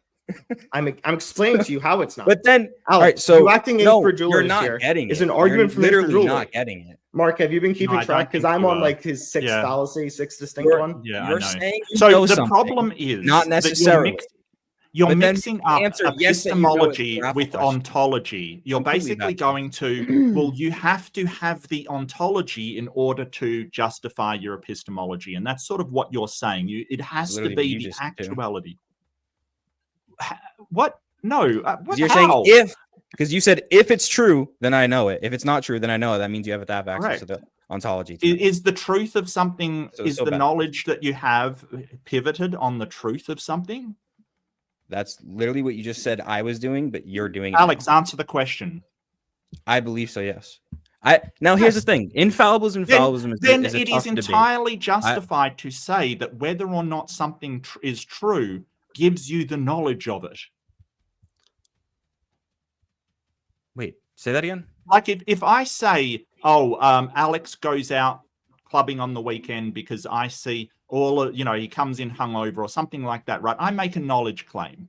Whether or not that is actually knowledge, not just the claim, but whether or not it is knowledge, hinges upon whether it is actually true that you do that or not. Correct? Yeah. So in the raffle example, when we say, well, I know I lost because everybody loses, everybody loses it, that is justified. But whether or not it is knowledge, not just a knowledge claim, but whether or not it is knowledge entirely hinges upon the ticket in the envelope being a winning ticket or a losing ticket. Correct? Exactly my point. There you go. No, so you have to have There we go. access to the winning ticket, which in this raffle You don't have analogy to have No. access is to it. We've given you the answer to not needing to have access to it, which is not necessarily. okay. You're making an argument necessarily, contingent on yeah. it. Because you're saying you're that without and you can't access say yes the to ticket, any knowledge claim. your have to access say not to the necessarily. ticket. Things can be You're not saying- necessarily true, but also true. Those are things You're that are saying- possible under modal logic. You Right, just don't you're know what you're saying- talking No, about. because you don't have access to the ontology. Alex, so it's Alex, not you don't necessary. know the words you are using because you are stupid. Okay. Sorry, Alex, Mark, no, I'll stop. please don't do that. Please don't do insults. It makes me uncomfortable. The thing is, you're saying that if I do not have access to the truth or falsity of that statement, so if I don't know if it's a winning or a losing ticket, then I cannot be a winner of that lottery. or a loser of that lottery? No, you can't know it. What? Yeah, if you don't have access to the truth of the matter, then you don't know if it's true or not. It's pretty simple. Yes. Yes, but you're saying that you cannot have knowledge, right? You cannot be right about that ticket being a losing ticket if you don't know the state of it. And what we're saying is that whether you have knowledge at that time you make a knowledge claim is entirely dependent on whether the ticket is a winning ticket or a losing ticket. But you're trying to say then you can't have that knowledge. You do if in fact that ticket is a losing ticket. And that is true. How do you know if you have that knowledge if you don't have access to the ticket? How do you know you don't have that knowledge? If you don't have access to the ticket. Notice him pivoting to second order knowledge claims to get off the first order knowledge claim, which he's caught on. So but when you say I know, you're making a second order knowledge claim, right? Well, the knowledge claim could be incorrect, couldn't it? Okay. You're still making a second order. Could it be incorrect? Could it be incorrect? Yes, that's why you don't know it. Yeah, so this is really basic stuff. As it turns out, that knowledge claim was false, correct? Yeah, so it's kind of like you have to be infallible in order to know it or not. Alex, can you tell me how we get from not necessarily A to not A? Can you tell me which rule of inference you're using or which modal logic axiom you're using? You can use that as an answer, but you're not being consistent. I am being consistent now, because when you're saying the inconsistency is I'm saying not necessarily. Do you know your name is Corinth? I don't know if that's your real name, but do you know that you're using? I actually don't know my name is Corinth. It's not my real name. Yeah, that's why so do you know that your username on this debate is Corinth? Yeah, not necessarily. Again, I'm giving you both cases. Alex, notice how you're pivoting again. Notice the pivot that just happened as I try and ask Alex a question. He's unable to engage because it breaks his own mental model. Yeah, I don't know why you're not earlier you weren't caveating this with not necessarily. You only started doing this when I brought up my analogy because you knew it gave you a problem. It doesn't give me a problem. That's why you started adding not necessarily. So just to be clear, I can clarify this for everyone else that's a little bit smarter than Alex. When we're saying infallibilism, that bakes into it the not necessarily. Or fallibilism, that bakes into it not necessarily. Okay. Because fallibilism is saying it's without certainty. And be necessarily is saying that this is always going to be the case. I am being consistent because because with my raffle analogy, just say yes. Hold on, Alex. Let him finish his thought. But again, notice how Alex is still pivoting off of the question I asked him because he's unable to answer it. Alex, can you answer the one question I asked you right now? You're a snake. You're not. Can you answer the question I asked you, or are you going to try and do this weird ad hom? No, I've justified you're stupid. You haven't justified that I'm a Jeff, can I ask you, do you have a grasp of what Corinth is trying to exemplify here? Maybe you can put it into a different, maybe steelman it for Alex. I think I can. Corinth, you can tell me if I'm wrong. He's saying it's not necessarily yes. Right, Corinth? It's not necessarily yes. But you're already baking that into accepting infallibility. Yep. Or fallibility, not infallibility. Or fallibility, I'm sorry. I misspoke too. So when you say yes, you're saying it's already not necessarily the case. Yeah, by accepting Munchausen's trilemma, which we went on earlier by saying we don't have certain knowledge. This is saying that there's at least some possibility, either by the dogmatic statement being false, no matter how trivially true it seems, the circular argument being an unsound argument because one of the premises is incorrect, or the regress having an incorrect regressive statement. All of these things are at least possible and leads to the not necessarily claim in all cases of yes.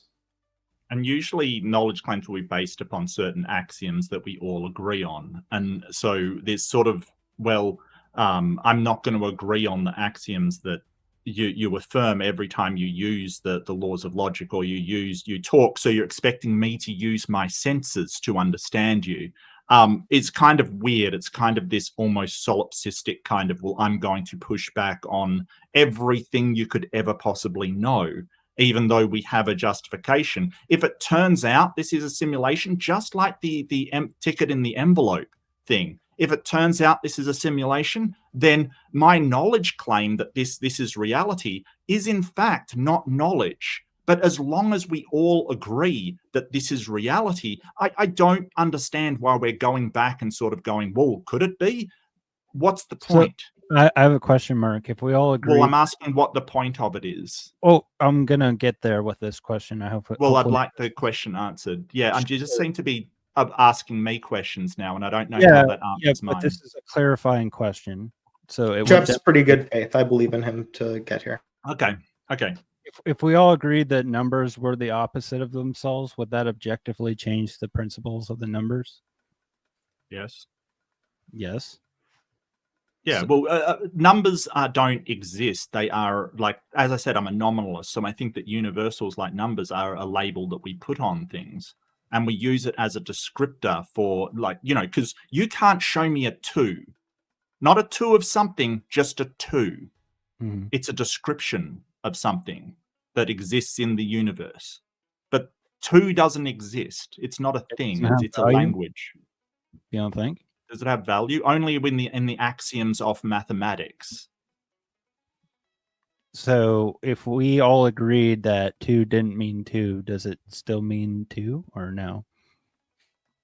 Well, no. I mean, we could change 2 to 3 and have 1, 3, 2, etc. Right. What would change?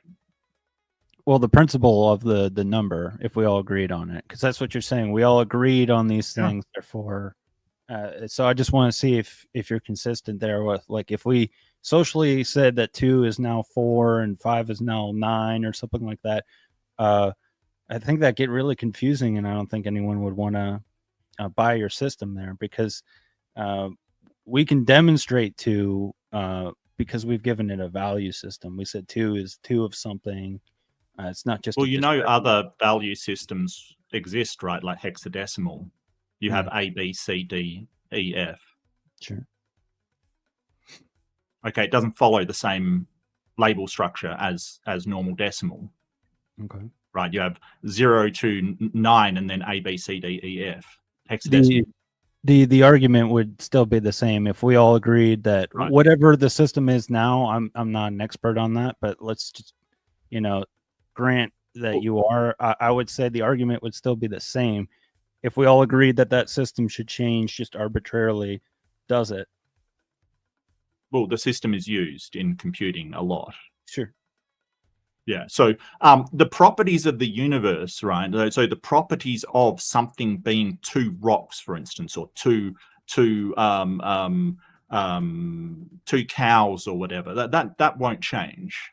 Right. But you're just simply talking about the labels, like we're describing it as a plurality of something, two things. And then maths works on axioms to actually calculate that describes reality. Math is a language. Mm-hmm.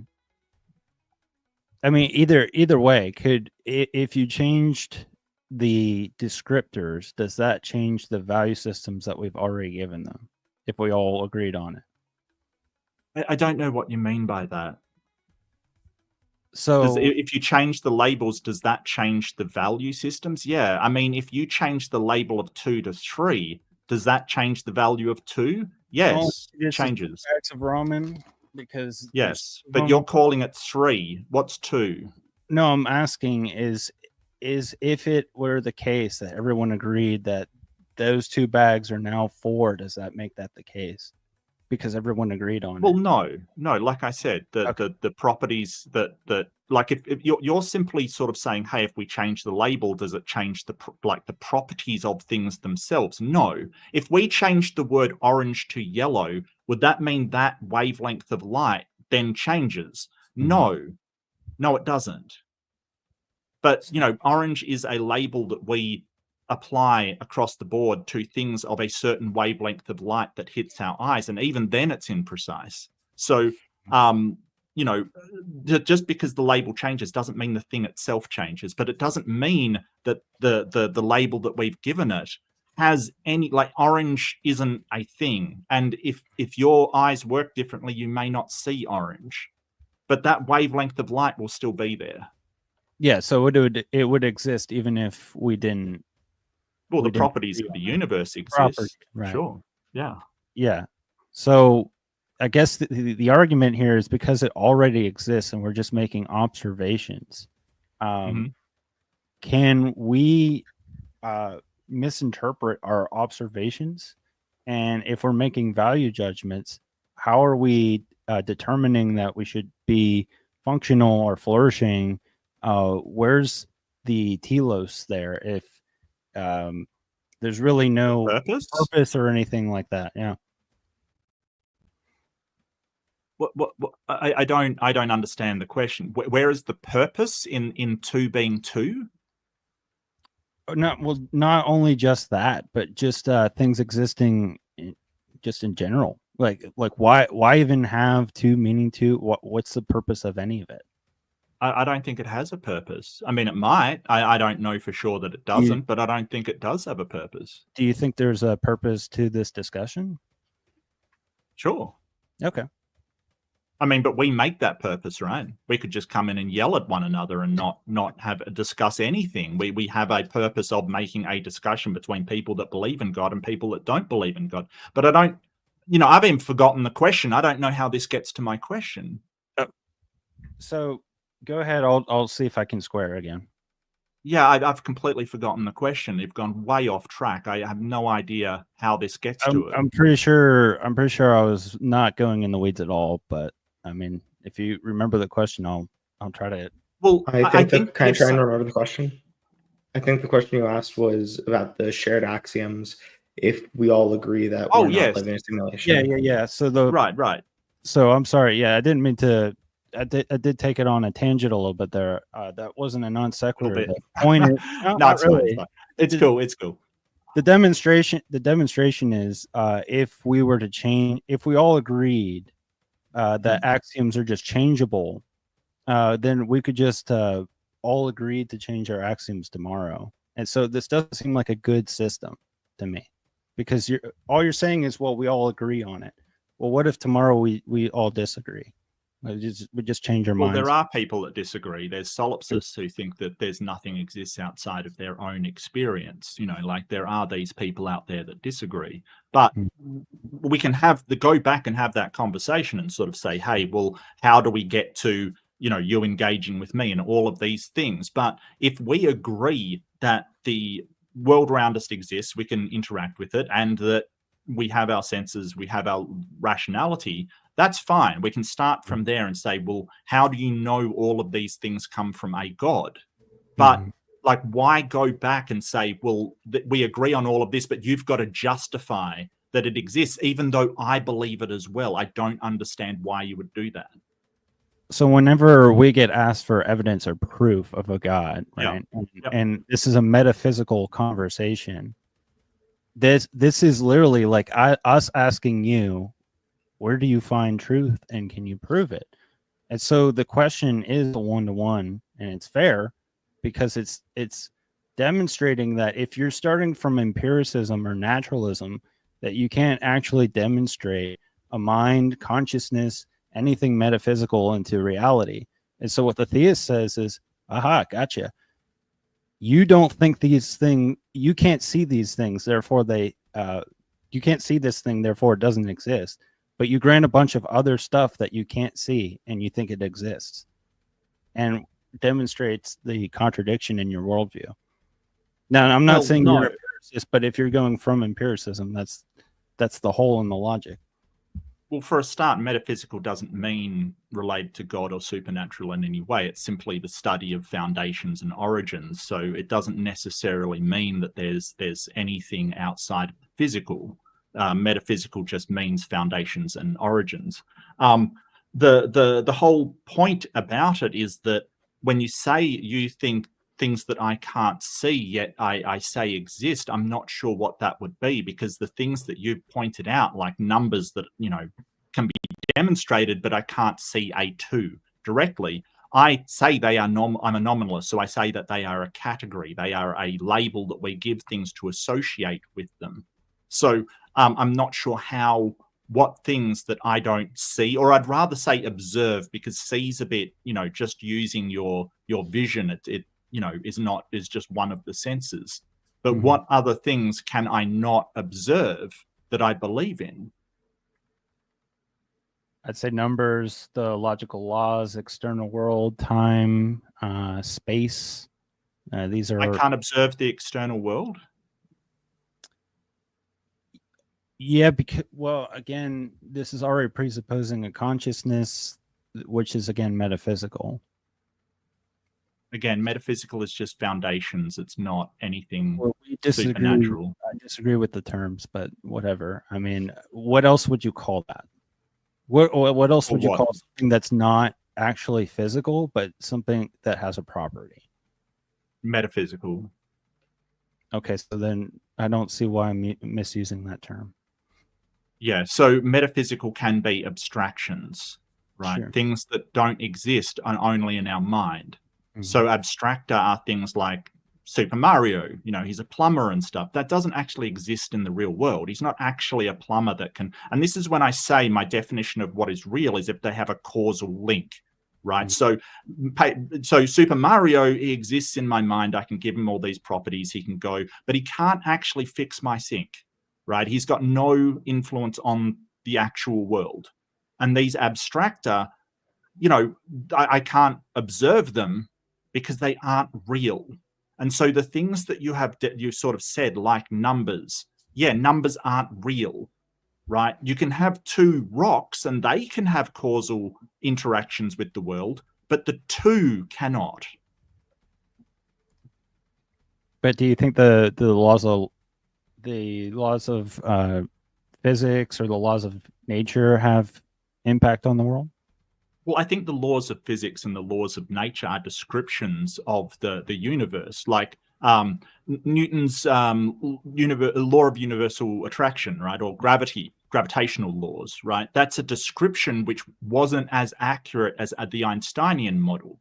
So when you're sort of talking about these laws, especially laws of physics, you're talking about descriptions, and that's what I'm saying. They're abstractions, they're models of how the universe works.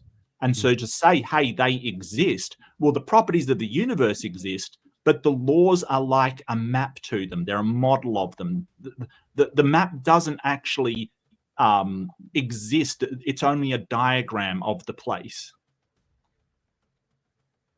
Okay, so I think that would be, again, so when we're talking about just God the Father, that would be something that would also be on that level. Like, we can't really demonstrate him, and that's why we need Jesus, because he's man in the flesh. So that makes the Trinity necessary. But when we're just talking about God in general, and again, when you say, well, I need this empirical data, I need this proof, when I twist the question on using logic and things like that, you say, well, they're just descriptors or they're just axioms. Well, I can just say, okay, well, then I believe God's my axiom. And then how am I wrong in that? Well, axioms are presuppositions that are accepted by everybody, right? So if everybody here, but you can make a presupposition, if everybody agrees with it, then it's axiomatic to the conversation. It's basically where the conversation starts. But I don't agree with you because I don't think that any of this stuff comes from a God. So really you're making a presupposition, which inherently, as Corinth pointed out, is unjustified because presuppositions are always unjustified. Gentlemen, I do want to let you know we'll wrap up in about 10 minutes or so. So if you want to kind of, I don't know if you want to necessarily shift to a new piece, but if you want to maybe try to find a little more conclusion with that, or maybe a little pushback, either way. Well, I'd like to just sort of quickly go over one of the things that I talked about in my introduction, which was your rejection of thousands of other gods. Like, why do you reject thousands of other gods, but sort of say that yours is correct? Why is that? For the purpose of this debate, it doesn't have to get into it, but just to answer your question, because we're at the last 10 minutes of this anyway, it's only revelatory theism that could make the justification for the things we're saying tonight. That would only be about 6 or 7 other religions that actually meet that criteria. And we could go through all of them, but like, for example, with the Quran, have you ever heard of the Islamic dilemma? I don't think so. And I'm not super familiar with it, but basically it's that the Quran says that the Bible is a previous revelation, but the Quran Oh, yeah. contradicts the Bible. Yeah.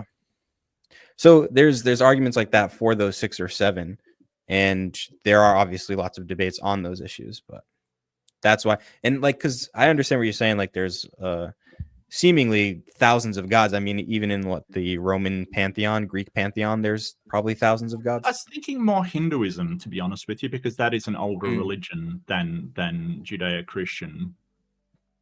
Yeah, so there's some, if I'm, correct me if I'm wrong, so I'm not intimately familiar with Hinduism, but there are some aspects of Hinduism that believe in a monotheistic God and some that don't, right? Well, there is lots of different denominations, just like Christianity. I think there are some that are monotheistic. That Well, kind there's of some believe in like an denominations all-powerful. of Christianity which is monotheistic as well. Yeah, would No. Well, I'm just trying to get you like Yeah. to see the world. There are a Well- lot that don't, and that wouldn't count under revelatory theism of an all-creator God. Well, the main thrust of it is that everything comes from Brahman, and the other gods are reflections of one Yeah. god. Yes. And ultimately, Brahman is unknowable. I think so. Yeah. Usually. Yeah, so that would be a problem in their Is world. God knowable? Yes. Okay, so you know everything about a god? No, but he is knowable. No. We do know things about God. He reveals things to us such that we can know him. Yeah, But no, I Orthodox. know things I about mean, Brahman I as was well. In Orthodoxy, Like we have how- mysteries. So like, there's things that God doesn't reveal to us. But that's Yeah, but if not a problem. if you're sort of saying the name of the god is Brahman and he is the what reflects all the other versions, then you know things about him too. and where is this revelation? In the Bhagavad Gita. Okay, and what does the Bhagavad Gita? I can't even say it. What does it say Okay. about this God? What characteristics of this God make it so that he can reveal things to us such that we can know it for certain? I don't know. I haven't read it that Right. deeply. And that's why I think it's not necessary to go over it during this So debate, if the especially book- in a debate that the says, book- is God Israel? So Yes, if the God. book doesn't say it, it's not true. Well, on a revelatory basis, if you don't know anything, if you know these things about this God from the revelation, you can make those claims. But if there is no revelation to tell you these things about God, then no, you can't. I believe that basically you go through the reflections of him in order to get this information. Right. And So, you would go through there's like Sorry, Shiva, yeah. the creator destroyer kind of thing, and all of the other gods like Kali and things like that, depending on which area of knowledge that you're after. But what makes this impossible is what I'm saying. is that, I mean, for the purpose of this debate, it wouldn't need to be. But to say that this particular view of God is impossible, we would go through the claims of this God and compare them to Orthodox Christianity. So Orthodox Christianity would automatically assume to be true.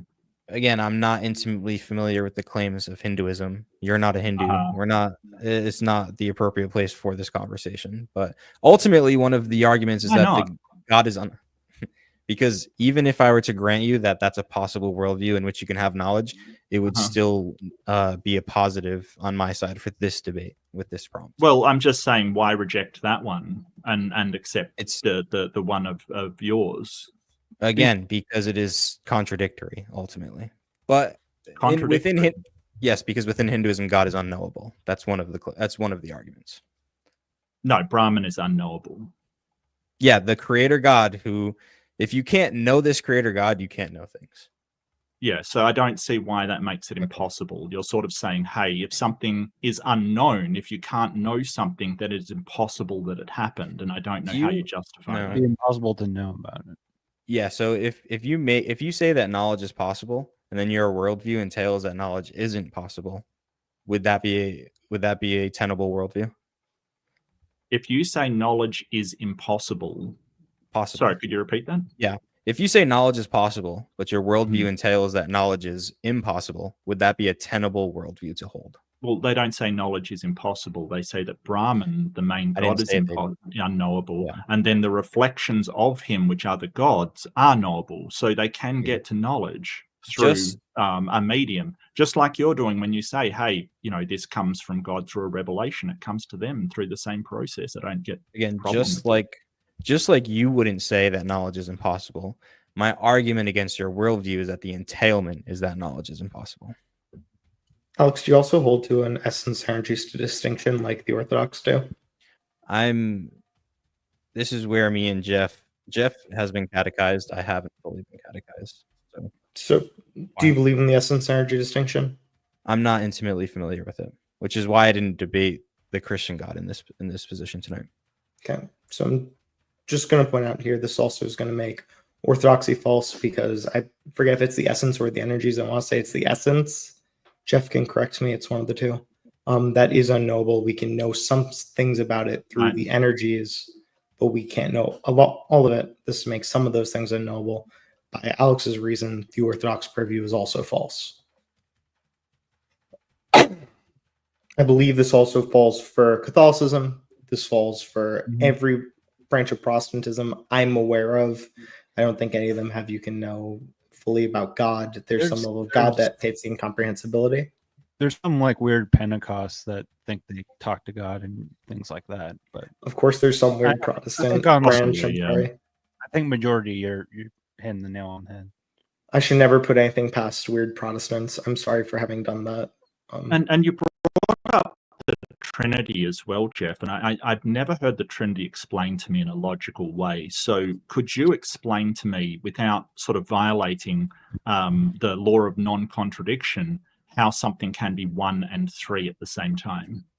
I don't think that's my wheelhouse. I'm not a big time theologian. Okay. I can try to take a swing at that, but I'm probably going to make a fool of myself trying. That's a great question. No, that's fair.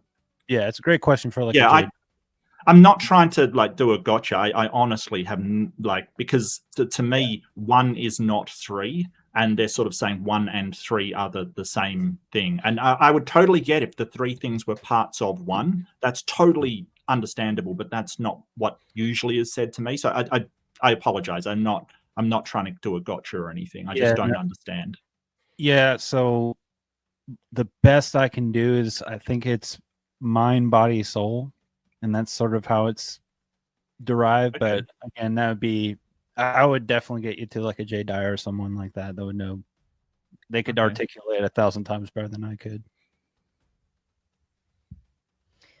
All right, gentlemen, I feel like we've kind of come to a concluding point. So if you'd like, I would love for you to kick off your closing statements. And to all of the Mater memberships out there, you do have early access to the panel link. It is now officially posted in the community post. So I'll leave that for about 2 more minutes, and then I will post it publicly to the chat. And gentlemen, if you want to drop them to your viewers as well, you're welcome to drop that StreamYard link to them for easier access. All right, Corinth, if you'd like to kick off.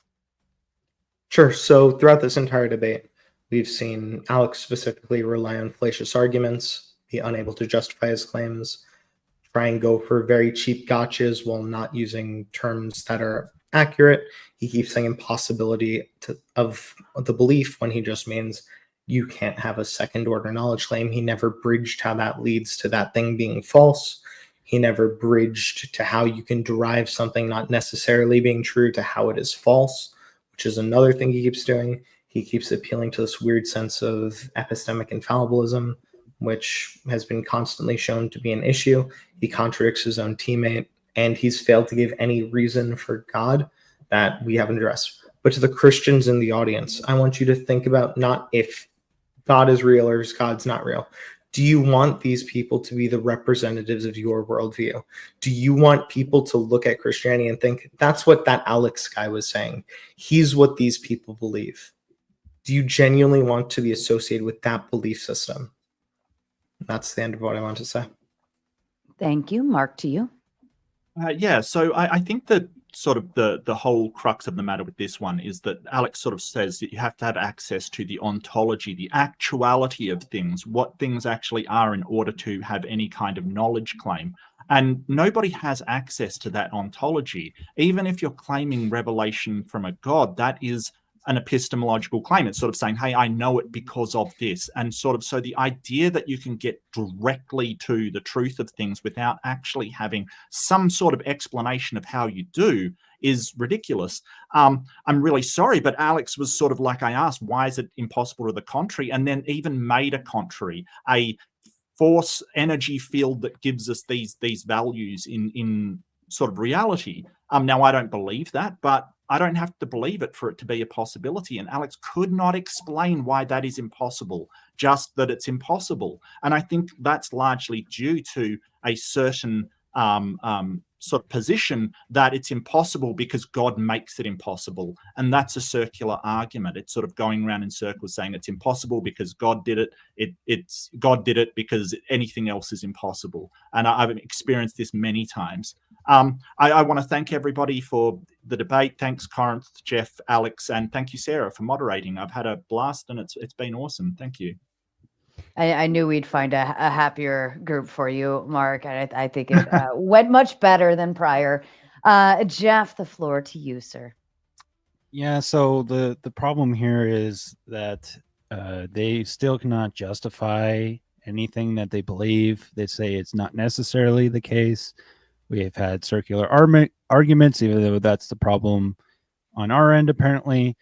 Look, maybe Wi-Fi and I aren't the best representatives if you want to appeal to the audience, Corinth, but just look at how bad the atheists are, because they can't even tell you why masturbating on the roof is wrong or anything like that, because everything's a preference. So again, I just think that God is absolutely necessary to have a coherent worldview, and absent that, I don't know where you get one, and that is still what is in question. But I'll go over to Alex and see what he's got to say. Cool. So real quick, it's funny Corinth talking shit about me, but he just is the self-admitted person that everybody hates. But I will hit, what is it, an olive branch? I will extend an olive branch. We could do it live. We could do it private.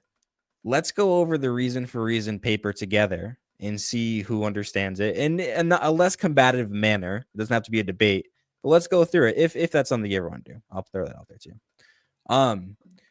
The thing about the impossibility of the contrary, if I made two categories: theonomous epistemology, autonomous epistemology. There was a third category that Mark tried to create to make it a false dichotomy. And basically, he just gave the attributes of God to a non-God thing and then said, see, this non-God thing can give us knowledge. Now, the problem with that, and with all the other examples he gave that fall under autonomous epistemology, is that there is a contradiction. And I tried to explain this multiple times. The contradiction is you're making a first-order knowledge claim within that worldview. Making that first-order knowledge claim then says that knowledge exists, which is a second-order knowledge claim. Then I would ask them to justify it, and they would bring up Munchausen's dilemma or whatever it's called, trilemma. And then they would try to say that, well, I can't justify it because nothing can be justified. So all we're left with, speaking about worldviews that you want to hold, is nothing makes sense. We cannot know anything. And if you want to live that way, go for it. Thank you, gentlemen. And thank you so kindly for participating in this panel. I'd like to go through some super chats that came in during the debate. If you have a response, feel free to chime in. Do try to keep it fairly short. You can prompt a little more disruption back and forth if you so choose, but still try to be prompt about it. That way we can get through them all. DeFreak coming in with a big two says biological symmetry proves design. Probably for us. Yeah, and there's also some asymmetry as well. You're not exactly the same from left to right. Like we know that symmetrical faces they appeal to us as the most nice and attractive and things like that. But there's certain levels of asymmetry as well So even studying in university, we went through asymmetry in left-handed and right-handed people. It's to do with how your brain is set up to function with your left and right-handed sides. So if biological symmetry proves design, then does biological asymmetry prove it's not? Any other thoughts? Okay. Ticky Tack with the Big Five says, no one has realized yet that Corinth's opening already won the debate. Jim D with the Big Five says, for laws of logic to be absolute, they must come from mind outside human mind, or they are relative. Any thoughts?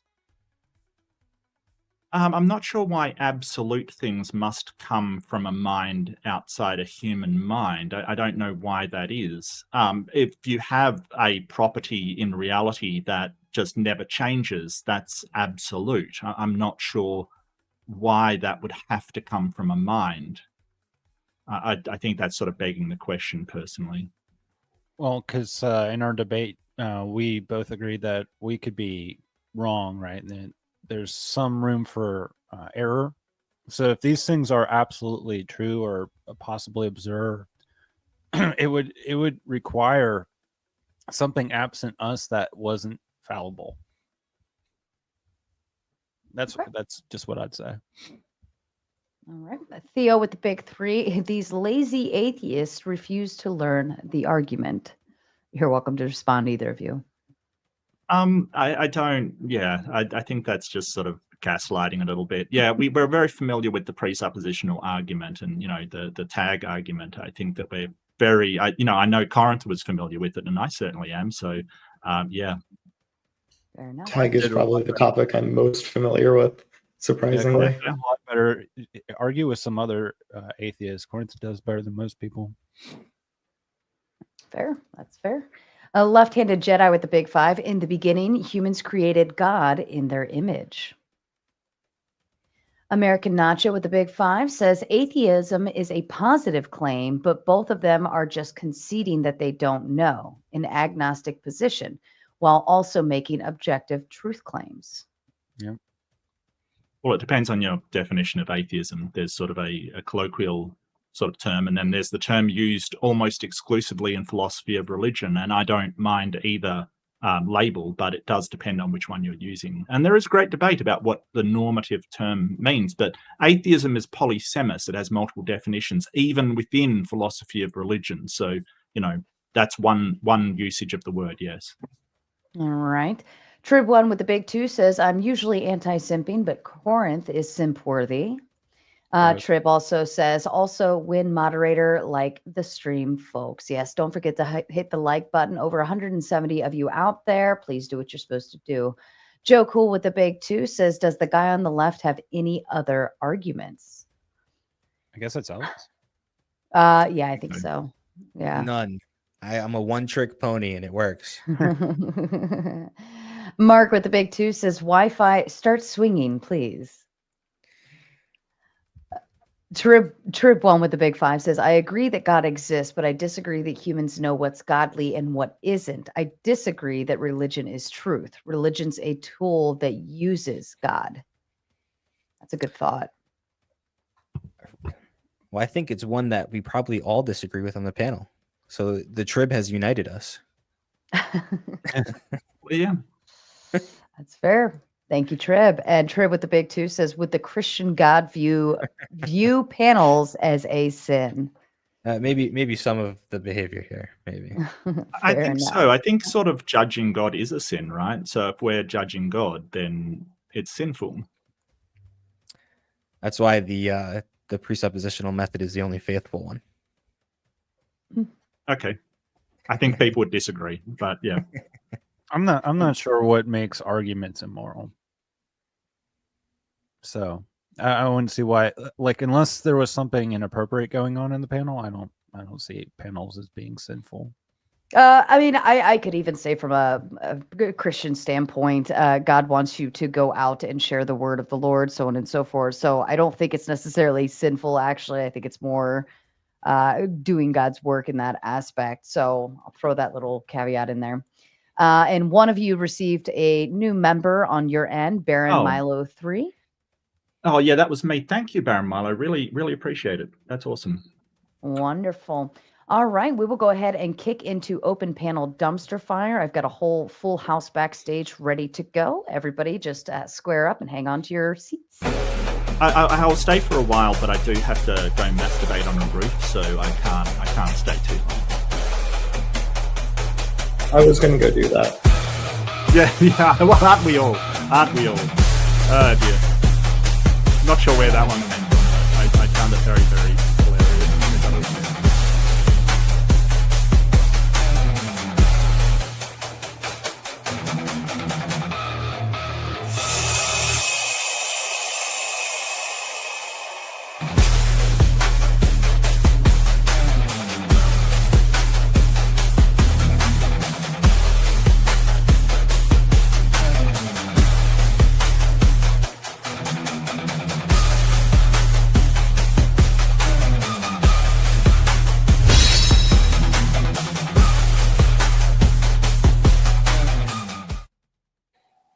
All right, to everybody on panel, I think most of you are familiar with my rules here. If I'm talking, you shut the Don't fuck talk up. over her. Thank you, Foster. I appreciate that. Let's try to kind of round robin this at first. I know everybody's going to want to kind of dig in, so we'll start semi-structured.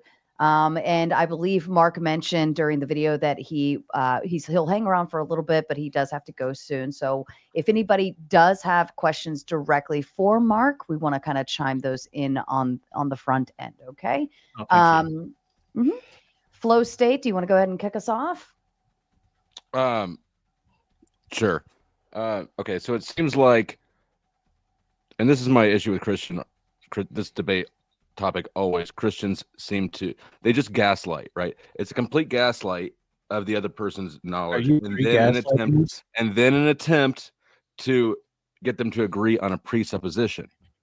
Just because you refuse to acknowledge the fact that you can't know if God exists doesn't mean that you actually know God exists. It just means that you're being deceptive in your approach to it. Well, I think, and maybe Corinth will disagree that I accomplished this, and Mark.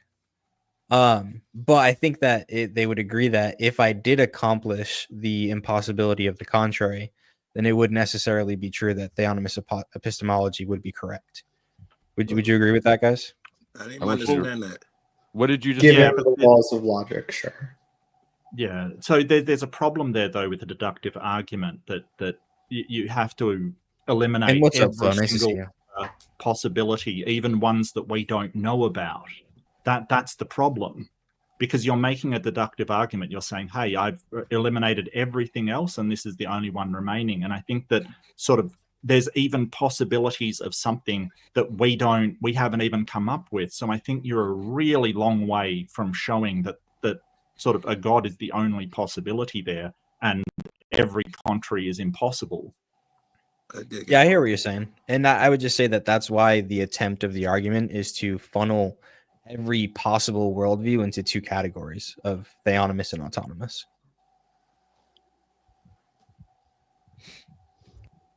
Did I answer your question at all, Flo? I mean, not really. It would also probably depend on if you showed the impossibility through holding a standard that your view would also fail on. So if it is the case that the only thing we can certainly know is like the cogito or whatever, saying we don't know not that rock exists because we can't know anything outside of that with that standard, then saying that leads us to that rock exists doesn't actually follow either. That's a problem. Consistent standard. Alex, how did you know that God exists? And I'm the guy who sent $2 super chat saying, do you have another argument? That's just because you hung on second order knowledge so long. I was getting frustrated. I don't mean nothing personal. Yeah. But what was your evidence that God, was it you drew some type of logic conclusion that God must be real? Yeah, so I don't want to gaslight you or get you upset again and get you frustrated with the same argument. But that's when you ask that question of how I know, I would give the same argument. That is the answer to that question. Is it second order knowledge really mean that you're putting together first order knowledge So you can be wrong through the gate. When you saying second order knowledge is the proof or something, I wasn't sure where you were going. So a first order knowledge statement is a statement like, I know that my name is Alex. Yeah. A second order knowledge statement is that knowledge actually exists. Knowledge is possible. So my argument is that in making a first order knowledge claim, I know that my name is Alex, I'm also implying that knowledge is possible, which would be a second order knowledge claim. All right. And I disagree with that, but we can hold that. I don't believe that you could even go with the first order knowledge with the name of Steve shit. That may not be real, but somebody else can go. Yeah, so my thing is that like you can even grant them the whole tag argument, so like the whole kind of universal mind. So like in terms of Mark, what you're saying, even if we don't take that as a deductive argument, the fact that like we have these concepts that exist in the mind, but some of these concepts are like, so for a favorite color, that's a subjective one, but laws of logic, that's an objective one. This exists in our mind. The fact that there is these things that exist in the mind, but they're objective, it would stand to reason, or it could possibly be the case that there is an objective mind or divine intelligence, like Plato would call it, and all that kind of stuff. Even if we grant that, the problem I have with Christian God, which I think Alex has mentioned that he wants to stay away from debate, but I think you should have drilled down further, and it was Christians make the claim that God is all-knowing. If God is all-knowing, then God knows the future. If God knows the future, then that's fatalism. Ergo, we can't have free will. So how do they justify that God is all-knowing, but we also have free will? Well, that's again an argument from consequence. You might disprove the Christian God, which gives free will, but you don't disprove a God like Calvinists that believe that, hey, we don't have free will and everything just unravels as a God. I realize I'm arguing the opposite here, and you'll find this a lot in me. But yeah, it doesn't disprove any God out there, just the God that says we have free will. Doesn't disprove it, by the way. It does. Also, negative. the Christians have God existing outside of time, which causes a lot of these issues with the idea of linearity of time. If God is outside of time, him being able to see it as like a long string rather than a given fragment doesn't really disprove that the string could have gone in a different way. Yeah, but the claim is that we ourselves, we as humans have free will. And God cannot be wrong. God is infallible, and God is all-knowing. Ergo, God knows the future. Yeah, so I do agree. Free will would be an illusion. If God knows whether or not I'm going to drop this pen, and he knows that I will drop this pen, there is nothing I can do if that God knows I'm going to drop the pen to not drop it. You don't even believe in time, right? You don't believe time is linear. What you're saying only works if you believe time is linear and that it plays a role when God knows. All right, maybe I'm confusing. You understand? No.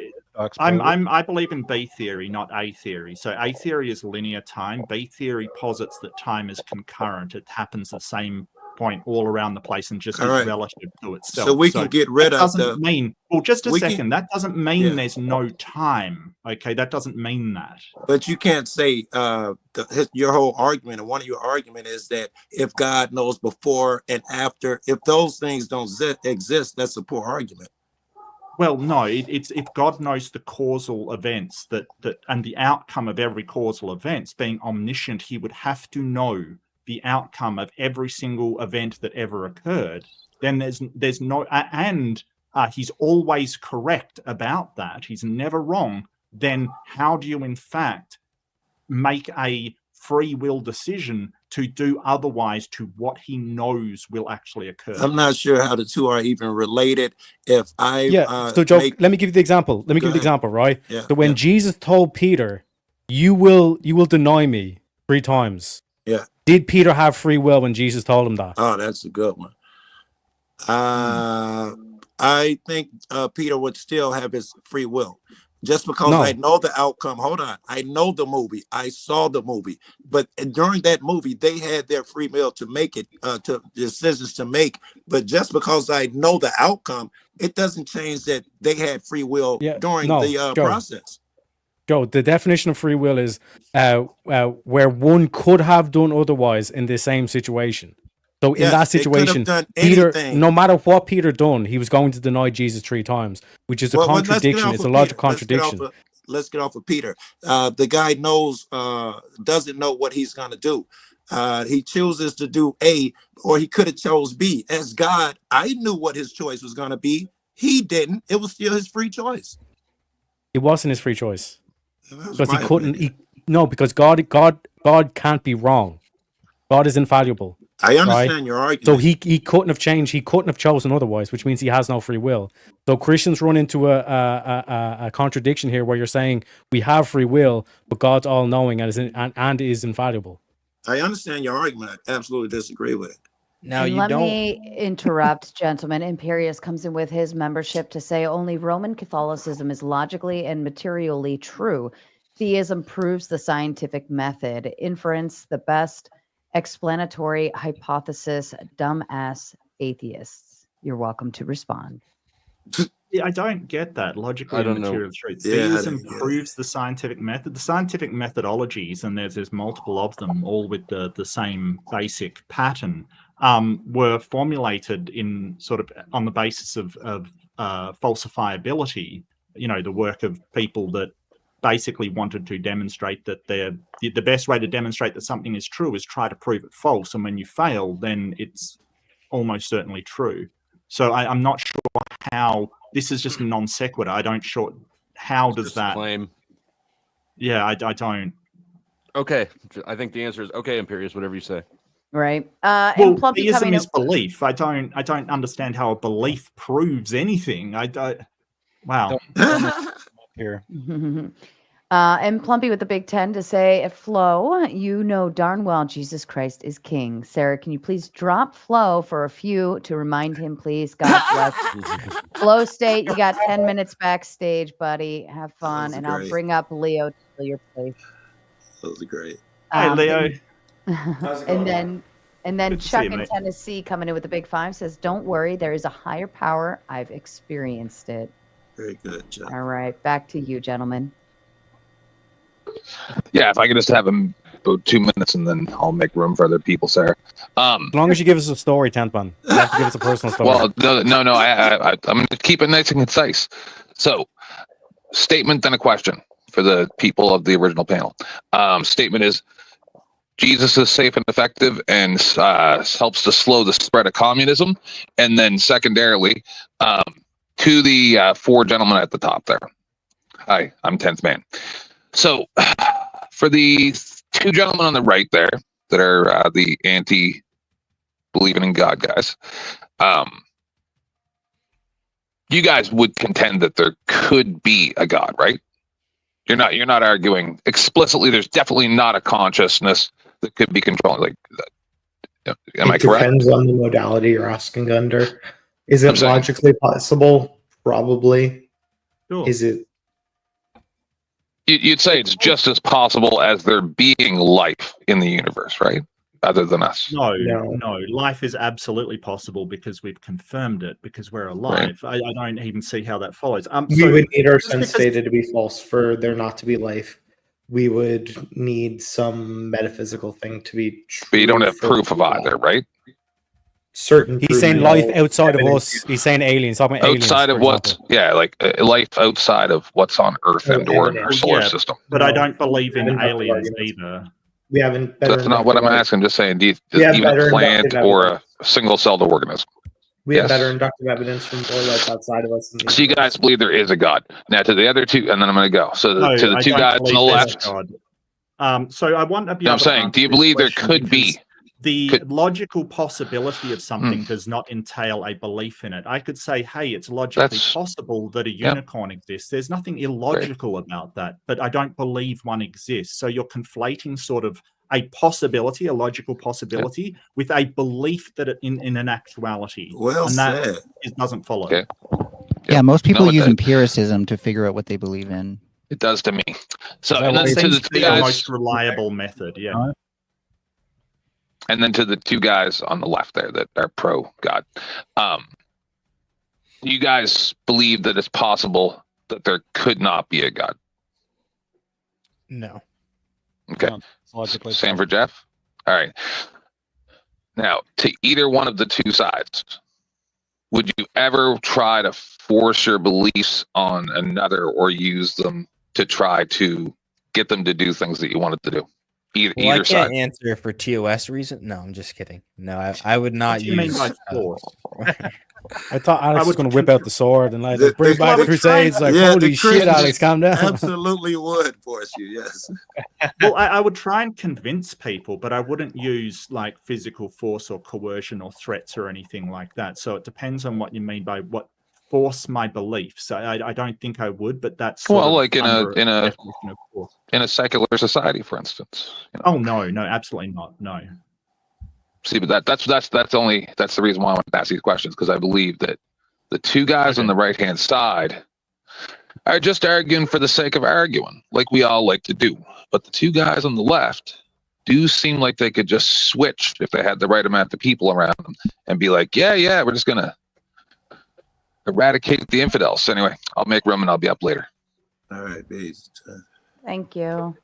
He does bring up a He fair point always in has terms of. schizophrenic. Oh man. What kind of name is? Oh, okay. I took it the wrong way. I'm not that. That's my bad. I call him Cock Squatch. His name's Caucasian Sat Squatch. But I always. Oh, and Chuck in Tennessee says to pick a panelist backstage. Mel, enjoy your time out for the evening. You got 10 minutes. Greetings. Damn. Hello. Hello. Yo. Am I supposed to come at y'all? I mean, like, Yeah. Yeah, if you want to Cool. go ahead, that's fine. all right. So I'm an agnostic. I assume that there are cosmic laws that actually run all of this stuff and that we're all bound by them. And as such, I don't see why God would be any different in that point. Now, you can consider him the creator. I consider him the next level of power above us. My question is there a distinct difference there? Does it have to be either there is no God or there is one? Yes, that's a true dichotomy. There is either is a God or there is not a God. So any proposition that you say, like there is a God, is either true or false, and that encapsulates all responses. But that isn't necessarily what you have to believe. You can say, well, I don't know if there's a God, which is the agnostic position. So you're sort of separating what actually is from what you believe, which can have a third response, which is that you don't know. But I don't know if a cosmic power would qualify as a God under my definition. Like I would define a God as necessarily an agent that has enough power to contravene or change the laws of nature. So I'm not sure if a cosmic power would even be a God in that case. Anyone else? Yeah. I would just sorry. wait. Go ahead. No, go ahead. I think he's asking anyone else wants to answer his question. I was just going to say that you had mentioned that you were agnostic, and then you mentioned that you believed the laws of logic. Do I have that right? Well, I believe that reality has certain laws that we can infer them through experimentation and perhaps the scientific method. Yes. Okay. And I would just press you on how you could justify those laws. Right. I got you. Yeah. How you could We'll chew on that later. We'll get to it. I'm not going to be here for much longer, but just Jeff, how did you know there was a God? How did you know or prove there was a God? How did I prove it? Yeah, well, what was your argument? It wasn't the second knowledge theory, was it? Did you have another way of proving God in your argument? And Joe Cool, while he's answering that, you can take 5 minutes backstage to get your camera on. And then Plumpy coming in with the big 2 says, look out for the simp box. Yes, coming in clean. All right. So this is my opening. I think it kind of answers your question. I think all transcendental categories that underlie any possible active perception need a specific type of metaphysic, a specific type of world, a specific type of logic, epistemology, reasoning, ethics, and a specific kind of structure to the world. It can't just be any old God to stick in there. You need a paradigm. It's not just abstract. It has to have specific things that the Orthodox Christ has. So, like, for instance, when I said how man has been made in the image of God, so we have the ability to reason, we have the ability to logic because we think logic comes from God, knowledge comes from God. These are all revelatory, as my partner also said. And what else did I bring up? Oh, and then that basically all of that goes into like morals and all of that. The fact of the matter is, oh, go ahead. Sorry, go ahead. No, yeah, go ahead, Jeff. If you haven't finished, I'm more than happy for you to finish. Okay. Yeah, so like the point of it is with all these things working together and how they work together, it seems almost astronomically absurd to me that there isn't some divine mind, some higher power out there. And that revelation happened like 10, 11 years ago, and that's what brought me over to the Christian God. The rest of the way is that the Christian God is the specific preconditions for this God that I'm talking about. And before you answer, Rocky, you're going to the back. Flow State, you're coming back up. You guys are fucked now. I'm sorry, Jeff. I just don't understand. Like, you've sort of said all that you believe, and I grant you believe all of that. I just don't hear really why that is so. It seems to me like, and this is just to me, it seems like you've sort of said, well, it seems absurd that it could have arisen. All of these things can arise without a God.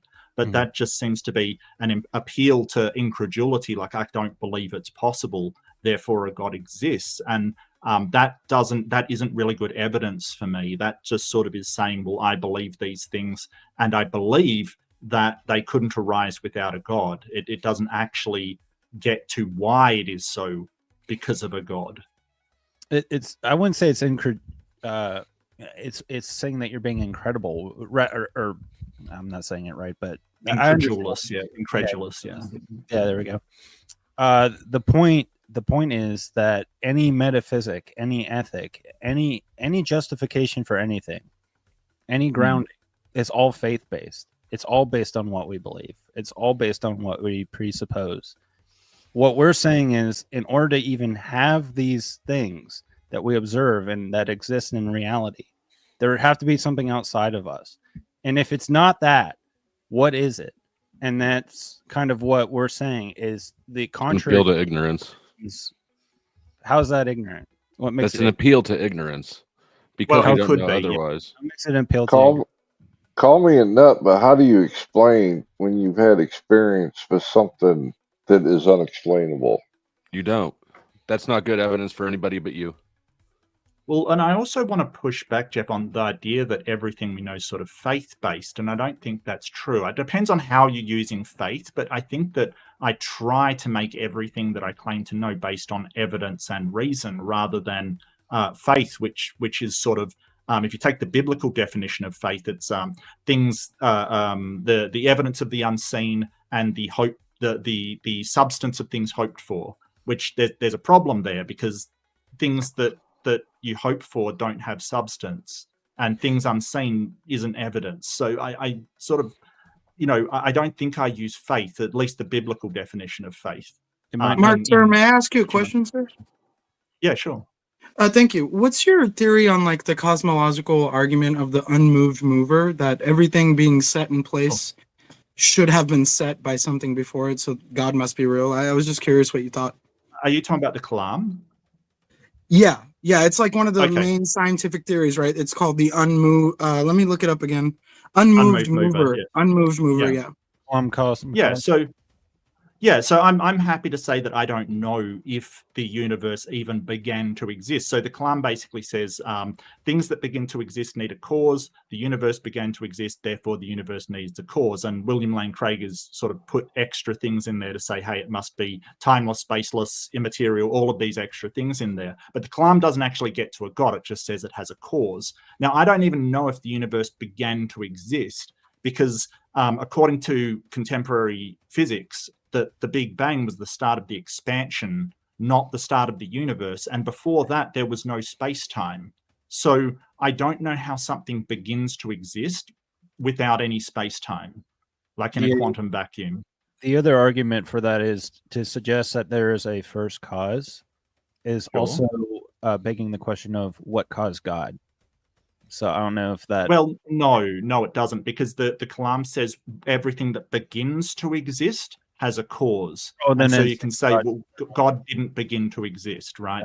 But then I don't know why you couldn't say, well, the universe didn't begin to exist, was in a quantum state with no space-time, and was in an atemporal state, like something that doesn't have time. I don't know why you couldn't say that as well. So essentially, Faithful Tomato, I honestly don't know what caused the universe. I just don't believe it was a god for the reasons I laid out during this debate. And I guess like from just my perspective, and I say this humbly without trying to create any toxic arguments with anyone, as people from that look like me or parts of the world like Asia and stuff with more traditional cultures, I'm starting to think maybe theoretically we're living like 100 years before what our Anglo-Saxon brothers are living in currently, because I think the philosophical evolution has reached a point where questioning the idea of a creator is, it's culpable, and you're seeing these debates. But with us, specifically people from Asia or the Middle East, it's like even the scientists of those nations are very convinced that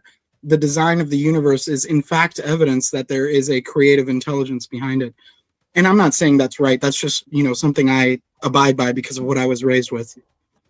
Oh, there's tons of scientists that think the universe is designed due to their faith, but the problem is showing that scientifically using the scientific method.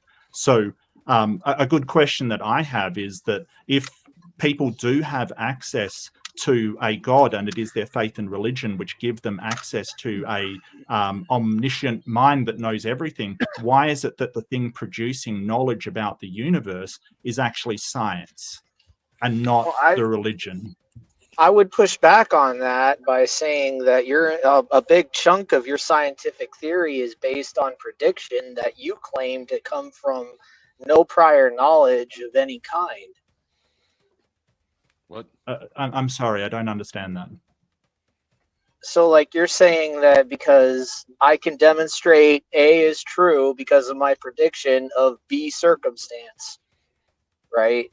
That means that you had some kind of a notion or prior knowledge that would give you the ability to make that prediction, correct? Oh, induction? You're talking about induction? That the previous repeating events are reason to believe that they will repeat in the same pattern? Is that what you're saying? Essentially. Right. So, yeah, we notice that patterns, when they occur, they will keep repeating in the same pattern. That's basically induction. Now, there's a problem with induction. It's sort of saying, well, if it's all based upon repeating patterns, how do you know that induction will repeat and suddenly not break and suddenly, I'll drop this and suddenly it floats upwards? How do you know that's not going to happen? Like all of these laws that we rely on will break. And it's sort of like, well, yeah, we'll cross that bridge if we come to it. Because all of these patterns, they keep happening according to these patterns. So we can't. Just a second, what Dustin. pattern? Okay. Dustin, again, it's just a case that we can't absolutely prove that induction works, but it does work, right? It works for me. It works for you. When you cross the street, you don't go, well, I can't be guaranteed that if I see no car, a car won't appear out of nowhere and crush me, right? We all use induction. What specific set of induction principles in line are you using as evidence to the negative existence of God? How are you proving a double negative? Okay, so that's called shifting the burden of proof. It's basically saying, hey, prove that something that I've claimed does not exist. If I make it powerful enough to hide itself, like, for instance, I think Carl Sagan used a dragon in his garage that was immaterial, omnipotent, invisible, prove it doesn't exist. If you took that methodology for everything, then you would be forced to be intellectually consistent, to believe anything posited to you that you couldn't absolutely disprove. For instance, if I say, hey, I'm a Nigerian prince and I'll give you $5 billion if you send me 1,000. If I took that statement and I can't disprove that, I would have to do that to be intellectually consistent, and it's not a way to knowledge. All those principles go right out the window the second you claim that this is based on a prediction. Okay? Why is that? That's just because you're taking a leap of faith. I don't think so. I think that we see a lot of evidence for induction being true. Would you disagree with that? I would disagree with your conclusion, but I do agree with you the idea that induction is a very solid principle. Then what's the problem? Your conclusion? Oh, so you don't mind the methodology I'm using, but you don't like the conclusion I've made with it. Okay, got you. I mean, isn't that your position against mine? No. Oh, okay. I'm saying that you're altruistic. I'm generous and nice. I thank you, but I don't know what that means. Like I'm so bewildered. Look, if I'm saying that, when asking you to show that your God exists, using induction or otherwise, you can't seem to demonstrate to me that actually exists. That's my position. But you're the one out of the two of us that's certain of whether something does or does not exist. I'd say I'm pretty certain. Yeah, I believe that there is no God. Yeah. Yeah, but you can't prove or set a specific random set of features that would align with that conclusion, can you? Well, I would sort of ask you: are you certain a God exists? Yes. I'm not certain of anything. I've already told you this on multiple occasions. I'm not certain of anything. So you're not a theist? You don't believe a God exists? My beliefs are not certainty. So you believe things that you have no certainty of? I believe that I would fall off of a cliff if I took a wrong step, but I'm not certain of it. It's possible a draft of wind would blow me back up. It's possible I have a parachute. Do you think that if you insist God exists with more conviction than you actually have, that God will be rewarded, will reward you? No. Well, sorry. I don't know who that was even to. It was you. To you. I'm not asserting anything. I'm just I wondering. think it boils down to actions speak louder than words, right? I mean, that is true. I don't know what boils down to that, but my assertion is that is it a psychotic episode or a psychological episode that something happened that is beyond your means? Well, I don't know how you would go through life believing things that you're not certain of, like, oh, I can't be certain. I'm not saying absolute certainty. I'm saying you have a reasonable justification for things is certainty, right? Like I have a reasonable justification. Science is based on uncertainty. What are you talking about? Okay. Mark, what about our moral compass? Where do we where as a society have we defined the moral compass of good and evil? Sociopaths and empaths, this kind of thing, right? Well, morality's got a very specific definition. It's the code of conduct that all reasonable people would agree on. So I'm not sure psychopaths or sociopaths would fall under that. I don't think they're actually being reasonable. But that aside, I am a meta-ethical relativist, which means that I think that humanity in general shares goals with each other. We all have a goal. Generally, people will want a safe life. They will want food. They will want water. They will want shelter. They will want a sense of community. And I think that those needs form a basis for morality. So I consider morality to be anything that gets you towards that goal, and anything that moves you away from it is immoral. So yeah, go ahead. The interplay between wolves could substitute and be completely relevant to society. Is that where we're going here? That's a question that's often brought up and I've debated. Do animals have morality? And they certainly do have a proto-morality, right? They have things that they punish each other for. I bring up the example of capuchin monkeys, which seem to have a punishment for lying or pretending there's a threat from a predator there in order to steal food. They'll be punished by the society for that. But I don't think it's a code of conduct. I don't think it rises to the level of morality where Why we say... not?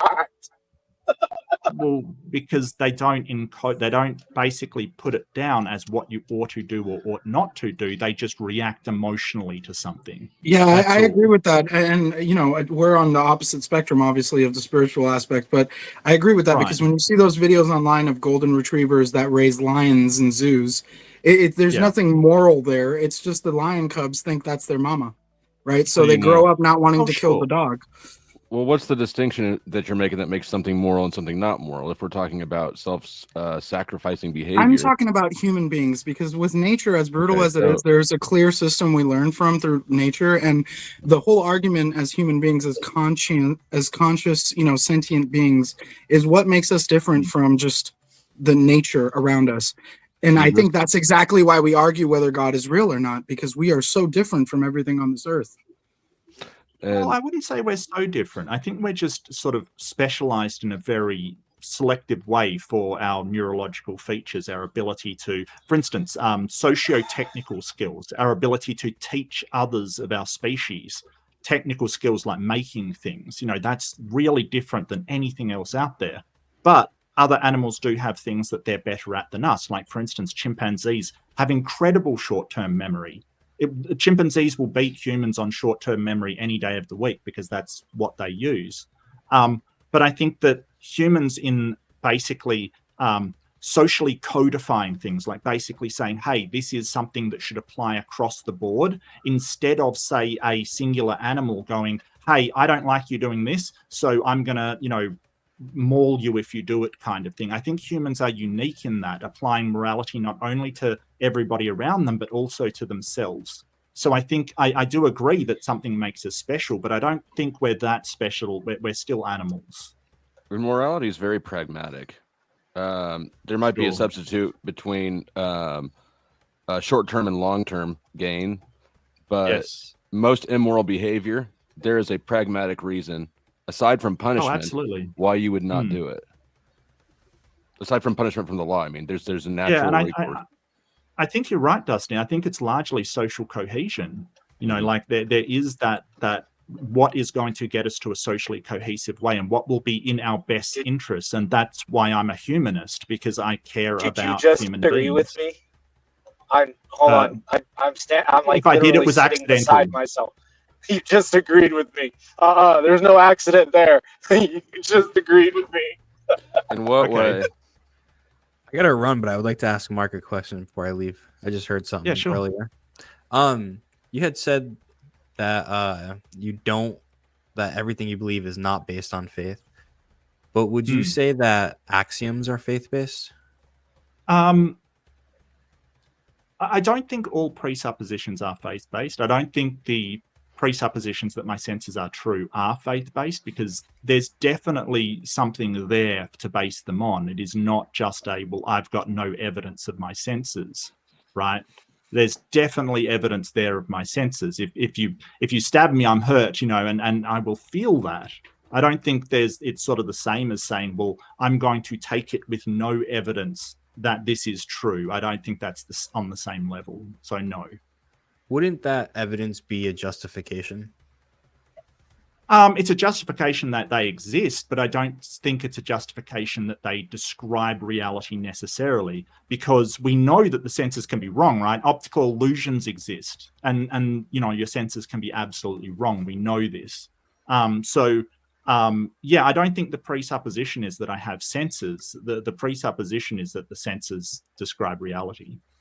So would Do that you think that presupposition be unjustified?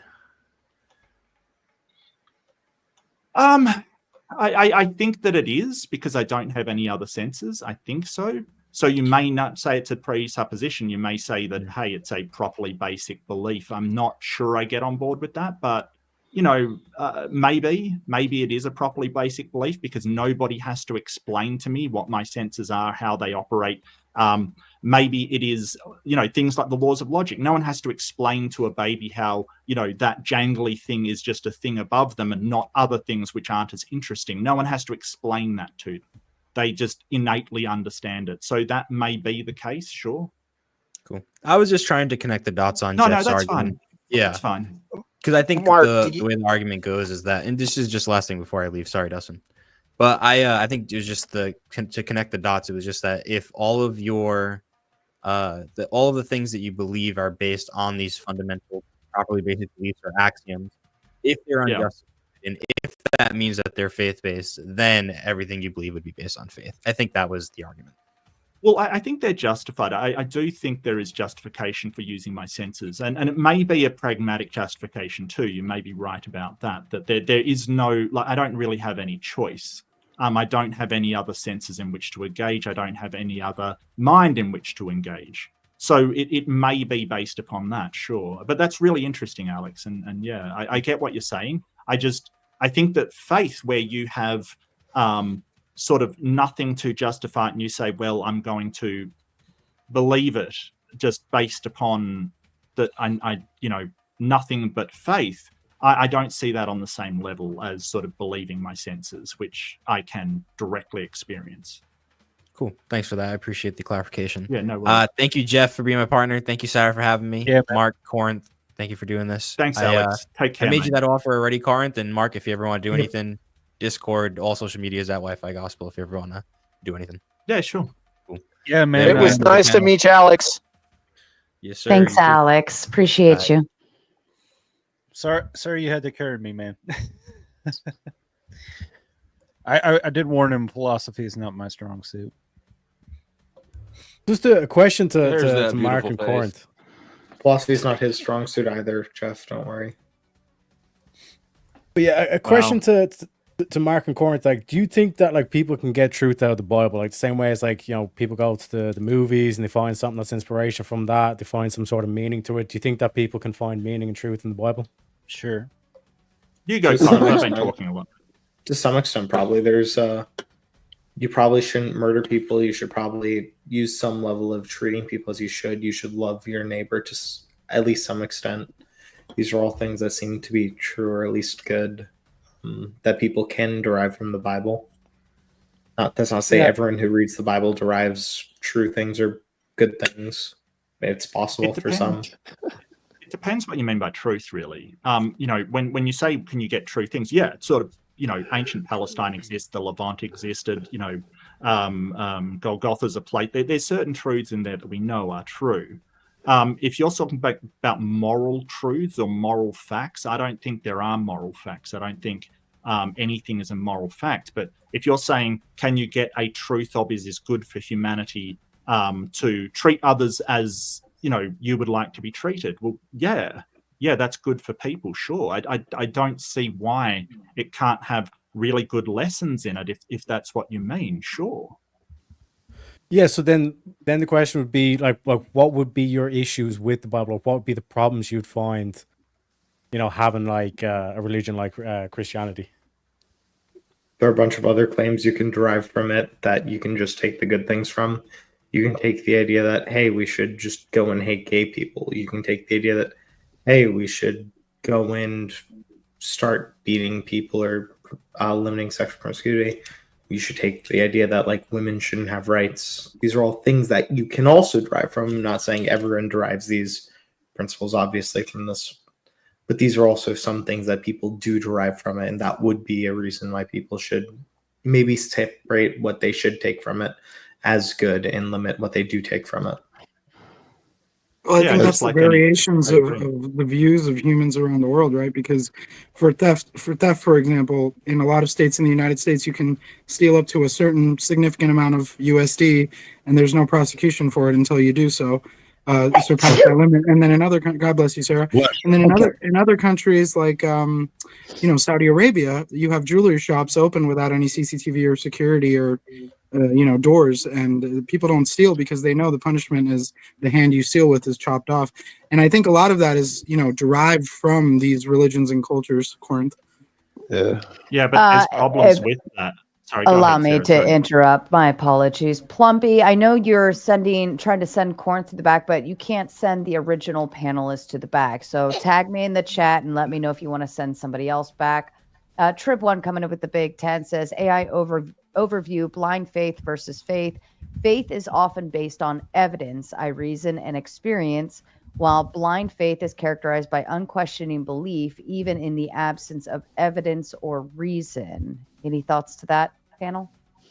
Yeah, I mean, that's definitely definitions that I've heard, the trip. Thank you. You know, that blind faith is different, and yeah, I would probably agree. If your definition of faith is based upon evidence, reason, and justification, then sure. But I don't know why you're calling it faith and how it's different than just normal epistemic belief in that regard. Oh, all faith must be blind. I dig it. Fair enough. And Jim D, I'm sorry I didn't miss you. I just didn't want to interrupt for the one super chat. Coming with the big two, saying belief in God equals living in reality. Convincing platitude. Well, I'm unconvinced of that. I really am. I think that you know, things that can be demonstrated. Well, I am convinced that I'm unconvinced. Yes, I think I can. I don't know if I reach put on that my level. sarcasm thick enough. My okay. my confusion is really with the Western world. Let me actually, because Dustin wants to go ahead and leave, and I have like 20 more people backstage. So Dustin, you want to make your exit statement?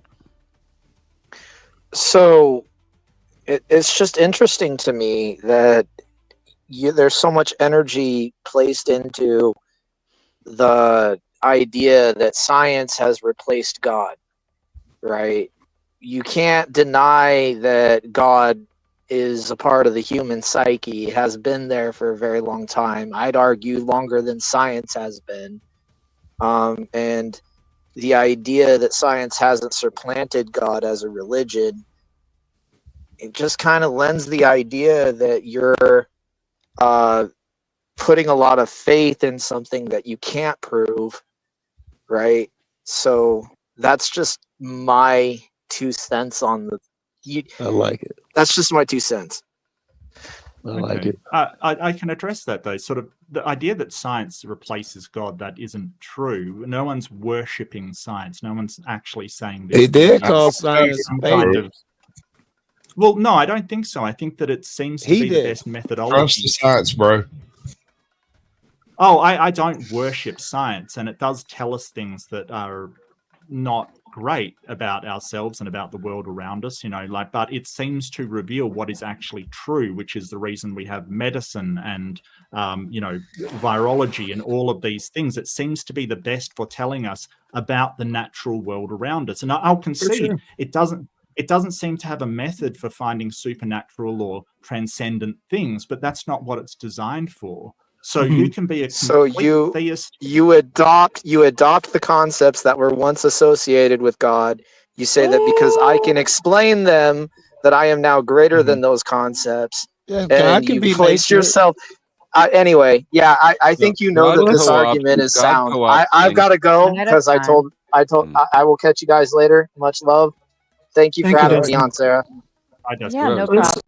No, before Next Dustin time, spoke, Dustin. Christianity, well, not just Christianity, religion takes things like morals and then lays claim to it. and this is so crazy because before Dustin spoke, this is exactly the point I was going to make, and you guys led into it, and that's why I think believing everything is a coincidence is really ignorance. For me, the biggest thing, like Dustin just said, and Mark, to your point too, and to Joe's point, is really, I think there's because, you know, as someone who is blessed enough to be born and raised in the Western world, I appreciate and respect everything the Western world has given to the humans on Earth. But the reality is, I think there's a biased perspective in the Western world. Like with all parts of the world, people who have a perspective of God in the Western world, due to mostly Christianity and their upbringing, have these understandings of it. But when you say science and God have to be so contradictory, I think that's only Western theology. When you go to other parts of the world and other religions, they use science as a direct evidence of the magnificence of a creative intelligence. And so I observe all of that, and maybe it's a curse or a blessing, I don't know, but I just see it all, and I refuse to criticize any. I think it's all rivers leading to the same ocean, ultimately. Well, I think that sort of I don't know. I didn't really say they were contradictory. I'm just saying that science can't really investigate God, and you can come to the conclusion that all of this leads to a God, but I don't think that's a scientific claim. I don't think you can actually make any kind of statement that is scientific that would say that a God is responsible for this. And, you know, feel free to prove me wrong. Show me the scientific paper that demonstrates a God. because I don't think it's out there. And if it is, I would like to read it and see how they Well, experimented Buddhism and and found a Sikhism God. and Hinduism, they all state that the Dianetics. evidence of God is the very existence you experience. No, and that's fine, but they're not science. I got two arguments for you. Life, the odds of life. I think I heard you say earlier that for sure there's life in other places. Did I hear you right? Maybe I should just ask you. Do you think it's likely I think it's likely, sure. that there is life in other places? Sure. That's a good point. If there is intelligent life out there in space, does that prove or disprove the existence of God? That's not us, you know. Okay, Not Alex. directly, I don't think. It would probably disprove some gods. I was just but going with it wouldn't was disprove God categorically. It certainly I was- would the Christian God, right? Because you have, Jesus, unless they have their own version of Jesus that's been sent to save them as well, I think that Christianity would take a really hard But maybe hit that from it. species never I had might make an sin, argument Mark. that that's Did you ever even think of that? likely. Thanks, I was Theo. Yeah, just that going species with- never had. Yeah, okay. I don't know. It's still, even then, you'd have to have the only perfect person is Jesus and these aliens. So I don't know. Well, I think the main point is that it's like, for example, like typical thing of like falling into scientific method and all that is that the actual thing being tested has to be falsifiable. So an example of this would be like, could there exist an aliens that like are so technologically advanced that we can't even detect them? Like, that claim is unfalsifiable because they're so sophisticated we'll never be able to detect them. Anything's So it's the same possible. thing where this is where they kind of say where science and religion is opposed, because like God, by definition, God is like, you're not able to test for God, all this kind of shit.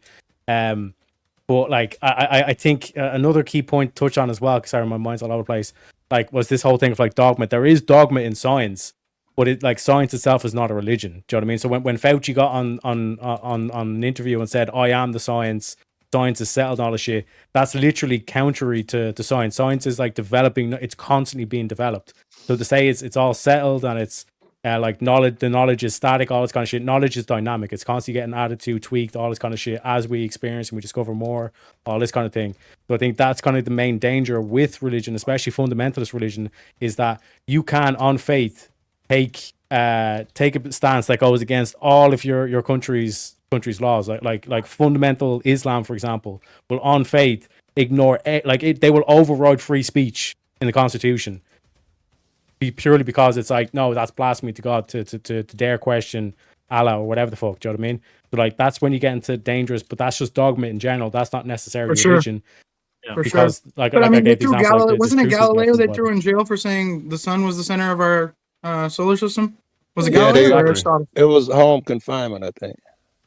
Yeah, they For the rest of told him his he was life. wrong and they jailed him, For the right? rest And of then his years life. later, after his death, they determined he was correct. So you're right. Science does update its information constantly, and isn't that the whole point of science, though? It's to be a student of the existence we experience.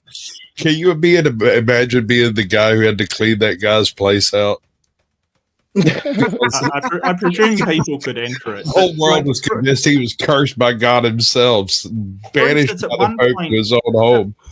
At one point, they thought they had physics all sorted out. We had everything understood. There was just a few little things that we had to sort out, and then somebody came up with quantum physics. And then suddenly we realized that everything we have to take Was it a woman? That was my second proof No, of God. no, The first one, if I could, the first proof was I was just trying to say the likelihood, and it got strayed. It's unlogical, unlikely that we're this lucky, that we're that close to the sun. And if there is other life, it hasn't made it here and all of those things. And the second argument was, we're cavemen. We're pretty stupid. We were pretty sure Einstein had the speed of light was the fastest you can go. This thing is over there. This thing is over there. Now we're finding out through a quantum entanglement that things are connected. What you do to this thing happens to another thing. So they're connected, even though you can't see it, meaning we're not so fucking bright. Meaning that our rules of science that brought you to your conclusions are just a monkey trying to explain quantum physics. You cannot be, that fucking certain. Yeah, Go but the back. problem Joe. is that religion Preach, is brother even Joe. more That's a point Hang of on. I say we Sorry, need go a ahead, Leo. You haven't talked. Brother at Joe all, needs so $1 more please. to send all 3 of his kids to school. We can dig down deep and get those pennies out of those loafers. Speaking of sending more dollars, K2 Keep On Trucking came into the Big Ten, says, I'll show my support to the show and send in a super chat and say, these women minivan drivers makes me want to start smoking. Jesus, take the wheel. Shout out to minivan You should. driving It'll make you look mamas. cooler. Pretty much. So No, the first I part just that wanted. was the. Go, Leo. Sorry. I just wanted to outline that. I mean, if you want to use quantum mechanics to argue for God's existence, you can do that. But quantum entanglement does not violate the speed of light. And while I have the floor, I'd like to comment on the science is always changing. That is true to an extent, but we can't deny the fact that science still establishes things that aren't going to change. This phone is made of atoms. That is going to be true in 1,000 years from now. Now, we might advance our understanding of atoms and how they behave and how they interact with each other. But in 1,000 years, in 1,000,000 years, it will still be true that this phone is made of atoms. So while science does change, we can still establish truths about reality using science. I think the teleological argument that you had, sort of, hey, we're a certain distance from the sun. Well, we're actually in the outer edge of the Goldilocks zone. We could actually be in a better We're about in the position. middle. So, well, what we're about still it? Both Mars and Venus sit within the circumstellar habitable zone of the sun. You could put Earth where Venus is, and life, maybe not us specifically, but life would continue on this planet. There'd be all water would be liquid, but life would still continue to exist. You could put Earth where Mars is, and life would continue to exist. It'd probably be a bit colder, but life would continue to exist. If that were logical, we'd have found life on these other planets, moon, and all of that shit, right? No, But there's a variety of reasons why we haven't found. Do you know what the temperature is on the surface of Venus? 700 degrees I Fahrenheit. thought he said Venus. Yeah. I was like, on the temperature of Mars Venus? practically doesn't have an atmosphere, so that's also. And I'm not sure, but if you're saying life is so persistent that something other than us would form if the planet would move, it's logical that we find life in our solar system, and most There could scientists be life agree. in our solar system. Yes, and most scientists agree that by now life should be abundant if all we need are the conditions that we have. I don't know any scientists saying that. Yeah, Well, check the calculations that they've done to determine whether they think it's life out there. The old calculation was simply based on sun, water, and the things that we knew at the time. All and those it was calculations are and based it on was huge subjective that there priors. was life. Now we found out that there can be life under the ocean living off of gas and shit like that. So they had to expand the calculations. The current belief is that life should be abundant and it should have found its way here by now. No, that's not. And I wasn't trying to say that quantum entanglement had anything to do with the speed of light. You must have missed my shit. All I meant was that we had limited knowledge thinking speed of light, and now we know other things. So the knowledge that you're using now could be quite limited. If the quantum is just the beginning of a thing, then you're ape trying to describe how an automobile works. There's no two ways around it. I believe Yes, it Corinne could be. wants to make his exit. If we could give him the space to go ahead and clear out. That was fun. Mark, thanks for teaming up with me. That was really good. Pleasure. Jeff, thanks for filling in. No, it was really last minute. Love you, dude. Thank you. Everyone else, I don't know. Any of you? Oh shit! Thank You you. guys, And you guys die in a hurry. That's a damn lie from Ramen Noodle Boy. I do actually Savage. want to give a big shout out to Jeff because the person who was originally going to be in that role backed out a semi last minute. No harm, no foul, but Jeff was pretty quick when I asked and reached out and said, "Hey, would you want to fill in?" And he was like, "Yeah, sure, I got it." So that spared me a sanity level, but it also saved the debate as well and allowed it to continue. Thank you, Jeff. So, round of applause for you, Jeff. And Made you it were into that. sincere. Both of you last two remaining were the only two sincere panelists up there. Thank you, Jeff and Mark. Oh, I think Corinth was sincere. Nonsense. I was also Sincerity. impressed by his understanding of philosophy. That impressed me. Yeah, same quite a here, bit. actually. He probably knows more about philosophy than I do. He probably knows more about philosophy than I do. But it's just cool to see people. I hear him start talking, and he started talking about modality and modal logic, and I was like, okay. Yeah, no, he's So I have a question for the atheist brother, Mr. Mark. Why is your Do you gain so fucking high? is it bad? It's I can bad. turn it down. Is it bad, sir? About 30%. Or do you want to fix it? I can do either. Those better. Yeah, Go it ahead. is way up. She's you sound a already little got better your now. balls in her hands. Just let her rock the mic. So, Mr. Mark, do you believe that there is no God? I believe there is no God. Yes. All right. Would you say that the belief itself is in the realm of evidence or tangible, or would it be in the No. realm of fiction? So belief is fiction. Belief is epistemology. It's basically the epistemology is about knowledge and belief. So that's saying, well, I believe it, therefore it's true. Belief is never evidence for something. Okay, so is your belief fiction? Is my belief? No, my belief is real. It's I really possible believe fiction. there is no It's God. evidence. Sorry? So your belief is evidence, or it's tangible? No. I have evidence upon which I base my very real belief. So is it fiction? Is the evidence fiction? No. But your belief is fiction, correct?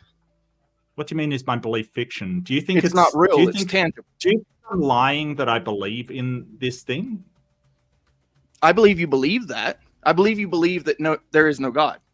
But your Right. belief, So how is it fiction that when the proposition I believe there is no God is true, correct?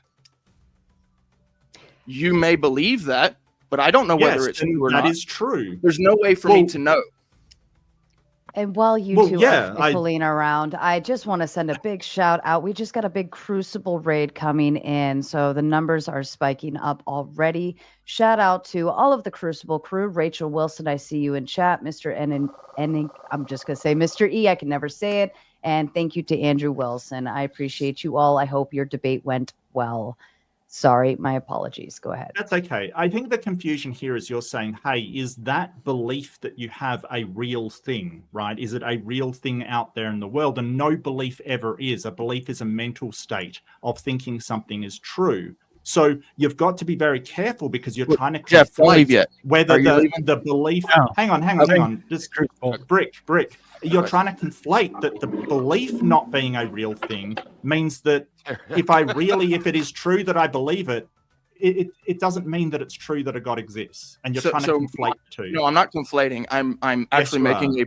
No, I'm not conflating. I'm actually making a point. Yes, you are. My point is this, and if you want to hear my point, I can actually make the point. But I want to go for ask it. Jeff a question as well. Actually, I got three for him. When you say that you believe there is no God, you cannot possibly say that as knowledge. I don't. It's a belief. You said it was a belief. Right. Based upon Right. evidence. Therefore, you Okay, cannot so be asked. Therefore, you cannot be asking someone else for knowledge. Okay, so the reason why is because I believe it based upon evidence, so it's justified. There is no way that I can check it further than that to see whether it is true or not. It's unfalsifiable. So the belief exists for you and you alone. What do you mean it exists for me and me The alone? same as any Who knowledge else would you might have have. my belief? The Who same else no- would have my mental state? Exactly. That's exactly my point. So when you go asking another man for a belief to prove Yes. his belief, right? No, now I you have would ask them- you have operated upon. Well, no, Rick. I would Where ask did them their if- belief originate, Hang on, Rick? hang on. If they would have knowledge of God, if they do have knowledge that a God exists, do you have knowledge that a God exists? Of course not. Okay, so you're agnostic. No, but I have the historic evidence of societies and civilizations throughout time that existed far before any languages that spoke English, or therefore even Christianity, the Judeo-Abrahamic religions But they that were have dope. had, a vehement faith in some kind of creator. Whether even you go back to like the age of Moloch when people were sacrificing their youngest children during struggles. That might be bad There's been evidence. people who have believed in this for a long time. So how do we just refute that and ignore it? That may be bad that's- evidence. They didn't know any better. People, of course, are going to believe crazy shit. The younger or older, Well, it's younger also an appeal to civilization is. It may be popularity. bad evidence as well. It's also an appeal to popularity. You're basically saying, hey, there was a long line of people who all believed it. It's a common belief. But before we came up with medicine, it was a common belief that, disease was caused by people sinning, for instance, or in some way transgressing a creator. And we know that that's not true. We now have germ theory of disease. So the fact that people believed it, and a lot of people believed it, does not mean that it is true. That's an appeal to popularity. Right. So even science, even all of what we believe about science can pretty much be chalked up just to a belief. When we talk about knowledge, right? Knowledge is ultimately unattainable, except for through, and this is the part where I wanted to go to Jeff. Jeff, is experience the best teacher? Well, I just want to, sorry, Jeff, just before you go, I just want to address that, because you're sort of saying, hey, science only has belief as well in popularity. Like, I don't see how the demonstration. No, it's not through popularity, it's through your own mind. You cannot have science without a mind. You just can't have it. He is saying it's Outside of belief mind, because it you doesn't- can't be 100% certain. Therefore, Well, it's belief. hold on, that's what not he's true. saying. Our minds are able to document science, but science in itself is a definition of the universe we experience. Like Brother Leo was saying earlier, once we've defined what atoms are, you cannot refute the existence of atoms. No, Mark actually explained this earlier, is that it's just the words that we put it together and then we use it as a descriptor. Mark actually explained this earlier. And that's why I kept saying in the chat that Mark's actually making an argument for God, that it's a belief, right? Anyway, so I did want to get to Jeff. I'm really not. I don't think you understand my position. That those I do. atoms I do understand that exist. you're an atheist. You're just confused. But I wanted to get to Jeff. Yeah, so those atoms do exist. They are there. Just because we say, hey, these things have properties in common, and we believe that? label those properties. Yeah, can doesn't- you measure yes, I where believe those that. atoms Thank are? you. Can you nail them down? Can I Can nail you an nail atom those down? atoms down? Everything and that we define where they know are? is a belief, right?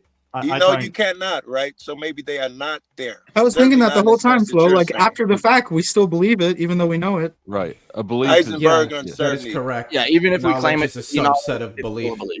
So Yes, anything correct. that you know, you must first believe in order to know it. Belief is a condition for knowledge. Justification, belief, justification, and truth are typically Yeah, given and by the way, in the knowledge also standard requires tripartite justification, analysis. correct? Knowledge That's what I said. requires That's what I, justification. that's So what I said. in that case, it requires belief, justification it requires comes from the mind. justification, and it requires truth in the traditional tripartite analysis, which is setting aside Justification has a deathier mind. cases for the sake of simplicity. But I would like to get to Jeff. Is Can we get this experience man a the best pipe? teacher? Leo needs a pipe. He does. I have one. Yeah. Yeah, get that wooden pipe out, Not Brother that Leo. kind of Get pipe, that wooden Leo. pipe Not out. that kind of pipe. Yes. Oh, Nice. Yes, sir. Oh, hell yeah. So is experience the best teacher, Jeff? It'll do. Not always. It is. And then I'm sorry. You said no.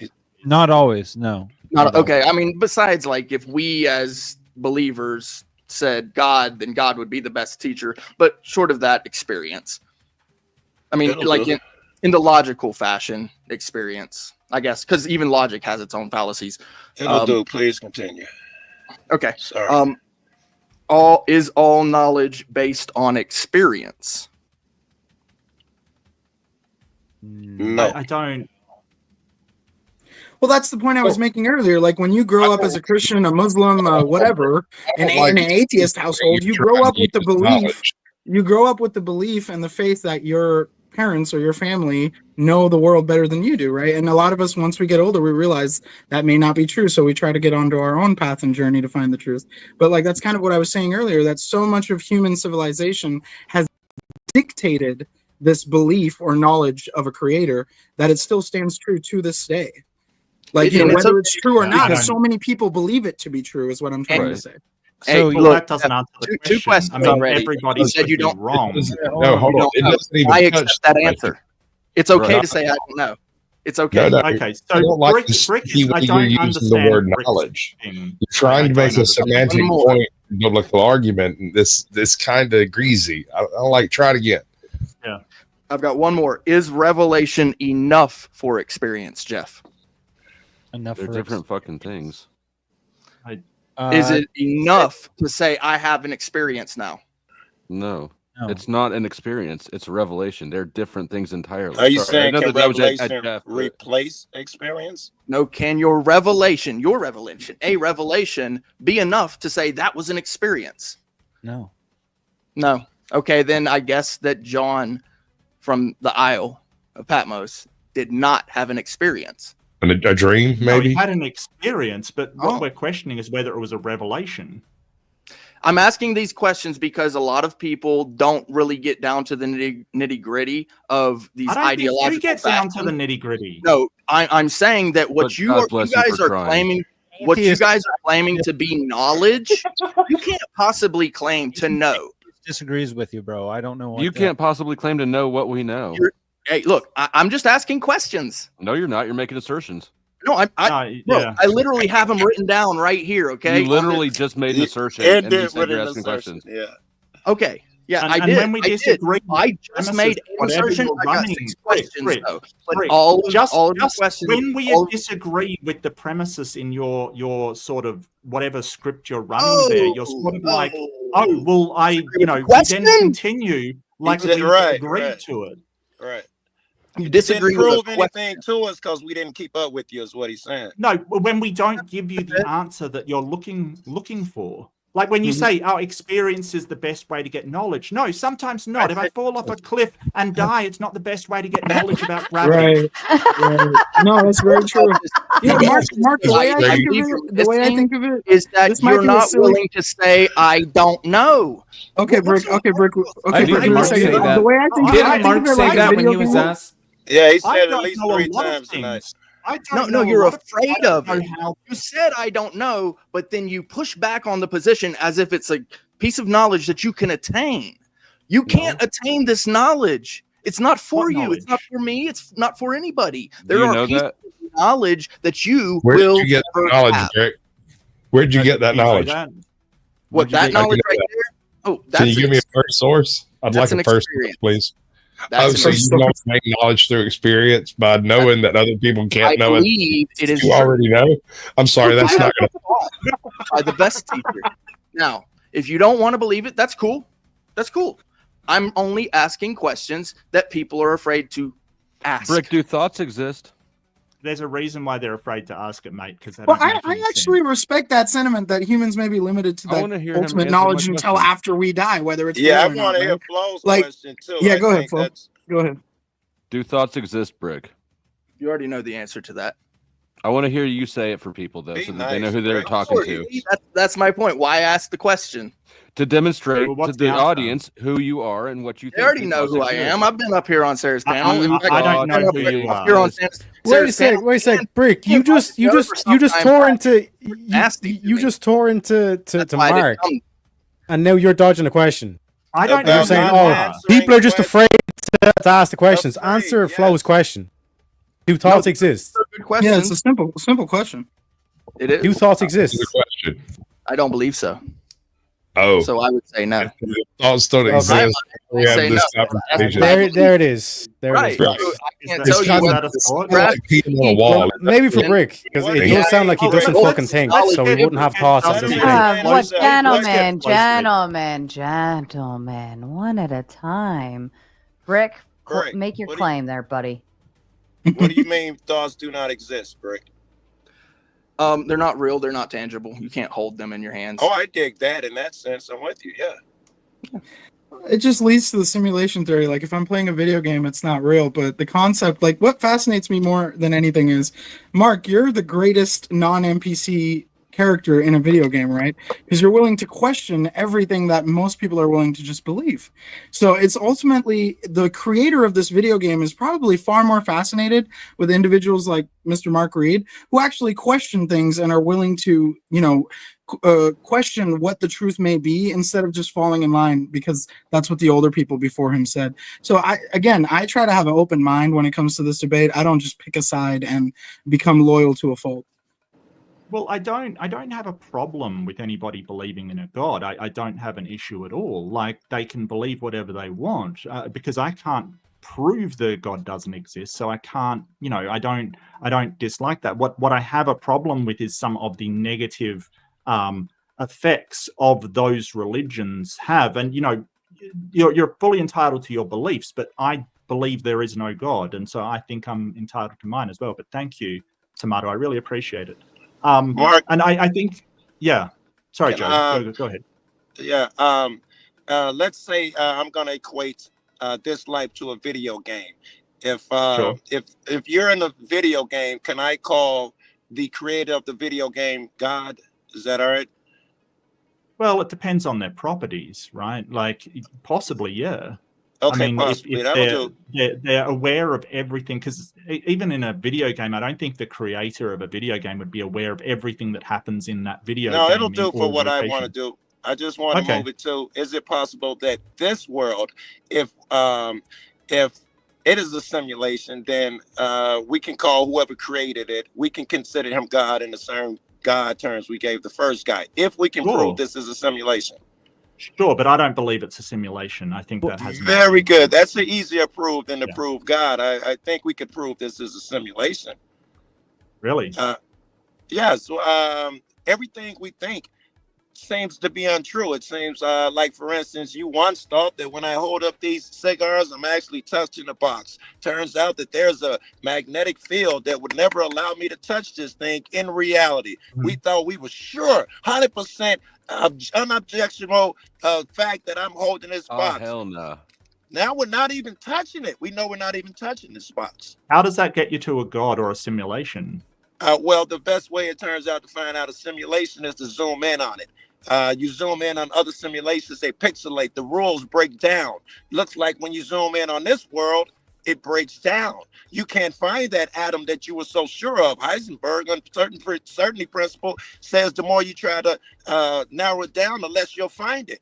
No, that's not what it says. Okay. No. The reason we can't make computer chips any smaller is because we can't determine what a damn atom's gonna be.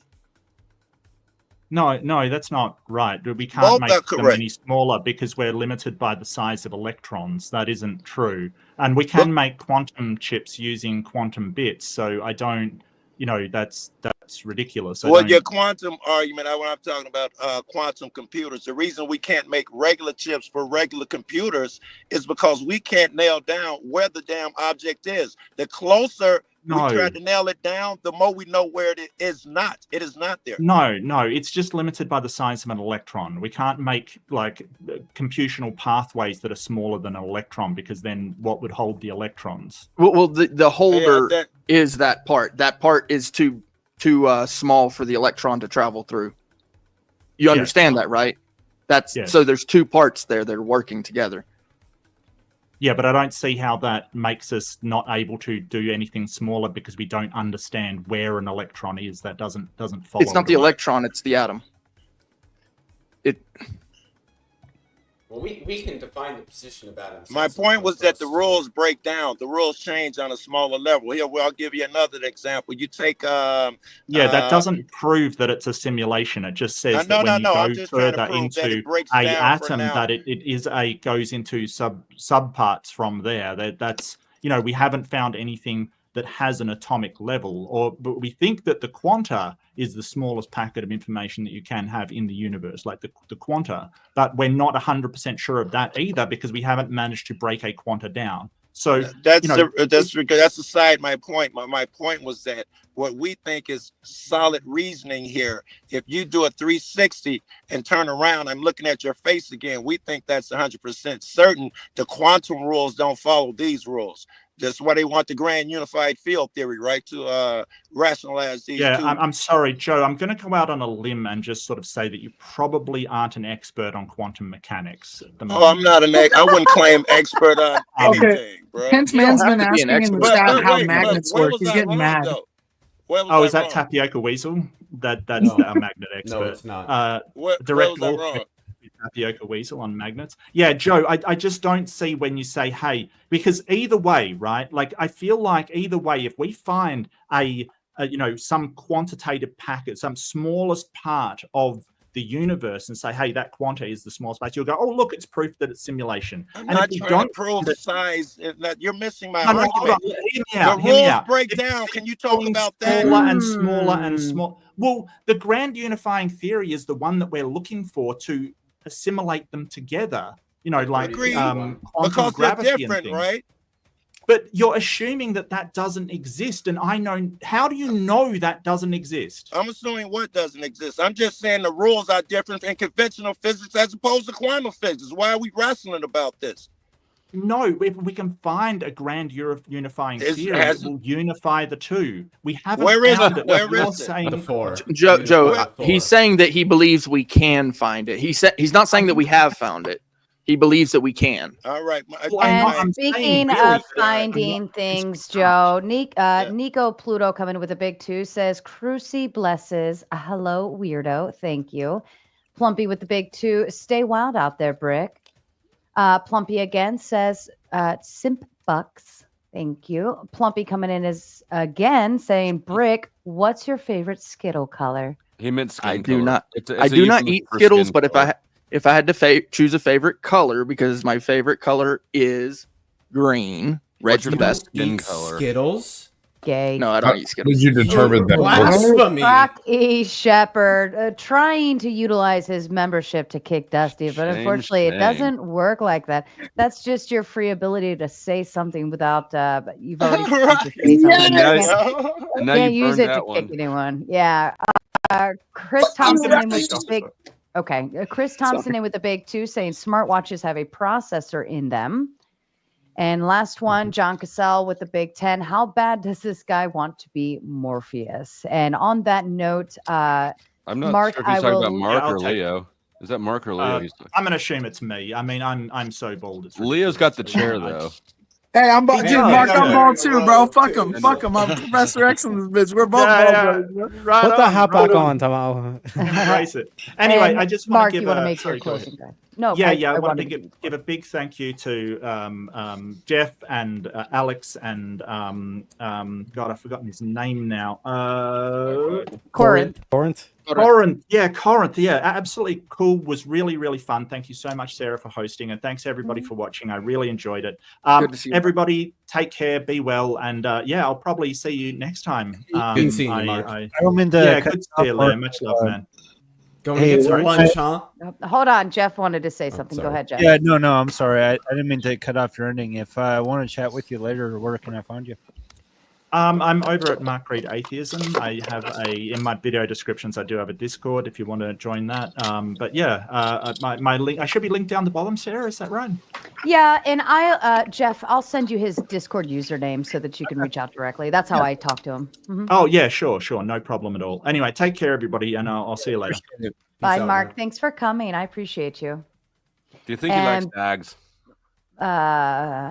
And a crafty something coming in with the big 5 says, if a tomato is a tomato, but it identifies as a potato in the simulation, do you believe the reality it's a tomato or the simulation it's a potato? Whether the weather be simulation. fine. I believe if you cut it into strips and fry it, it's tasty either way. How much wood Fair does enough. the woodchuck chuck if a If a woodchuck would? woodchuck would. Fair enough. And Robert Demita with his membership, just to say something. I like you, Robert. I love it. And Chris Thompson in with the Big 10 saying, January at Northwestern University in Evanston, Illinois, have developed fiber optic technology capable of teleporting quantum information through the same lines that carry conventional data traffic. I heard about that. It was a big deal. Y'all are getting way too nerdy for my taste. Right. Yell more. I'm sorry. Do I need to stop coming here? I tried to ask Brick what his favorite skin color was, but he wouldn't answer me. Oh, he's a and racist. Mark, I'm gonna assume if Mark you're still watching, I'm gonna assume maybe you want me to cut your stream off.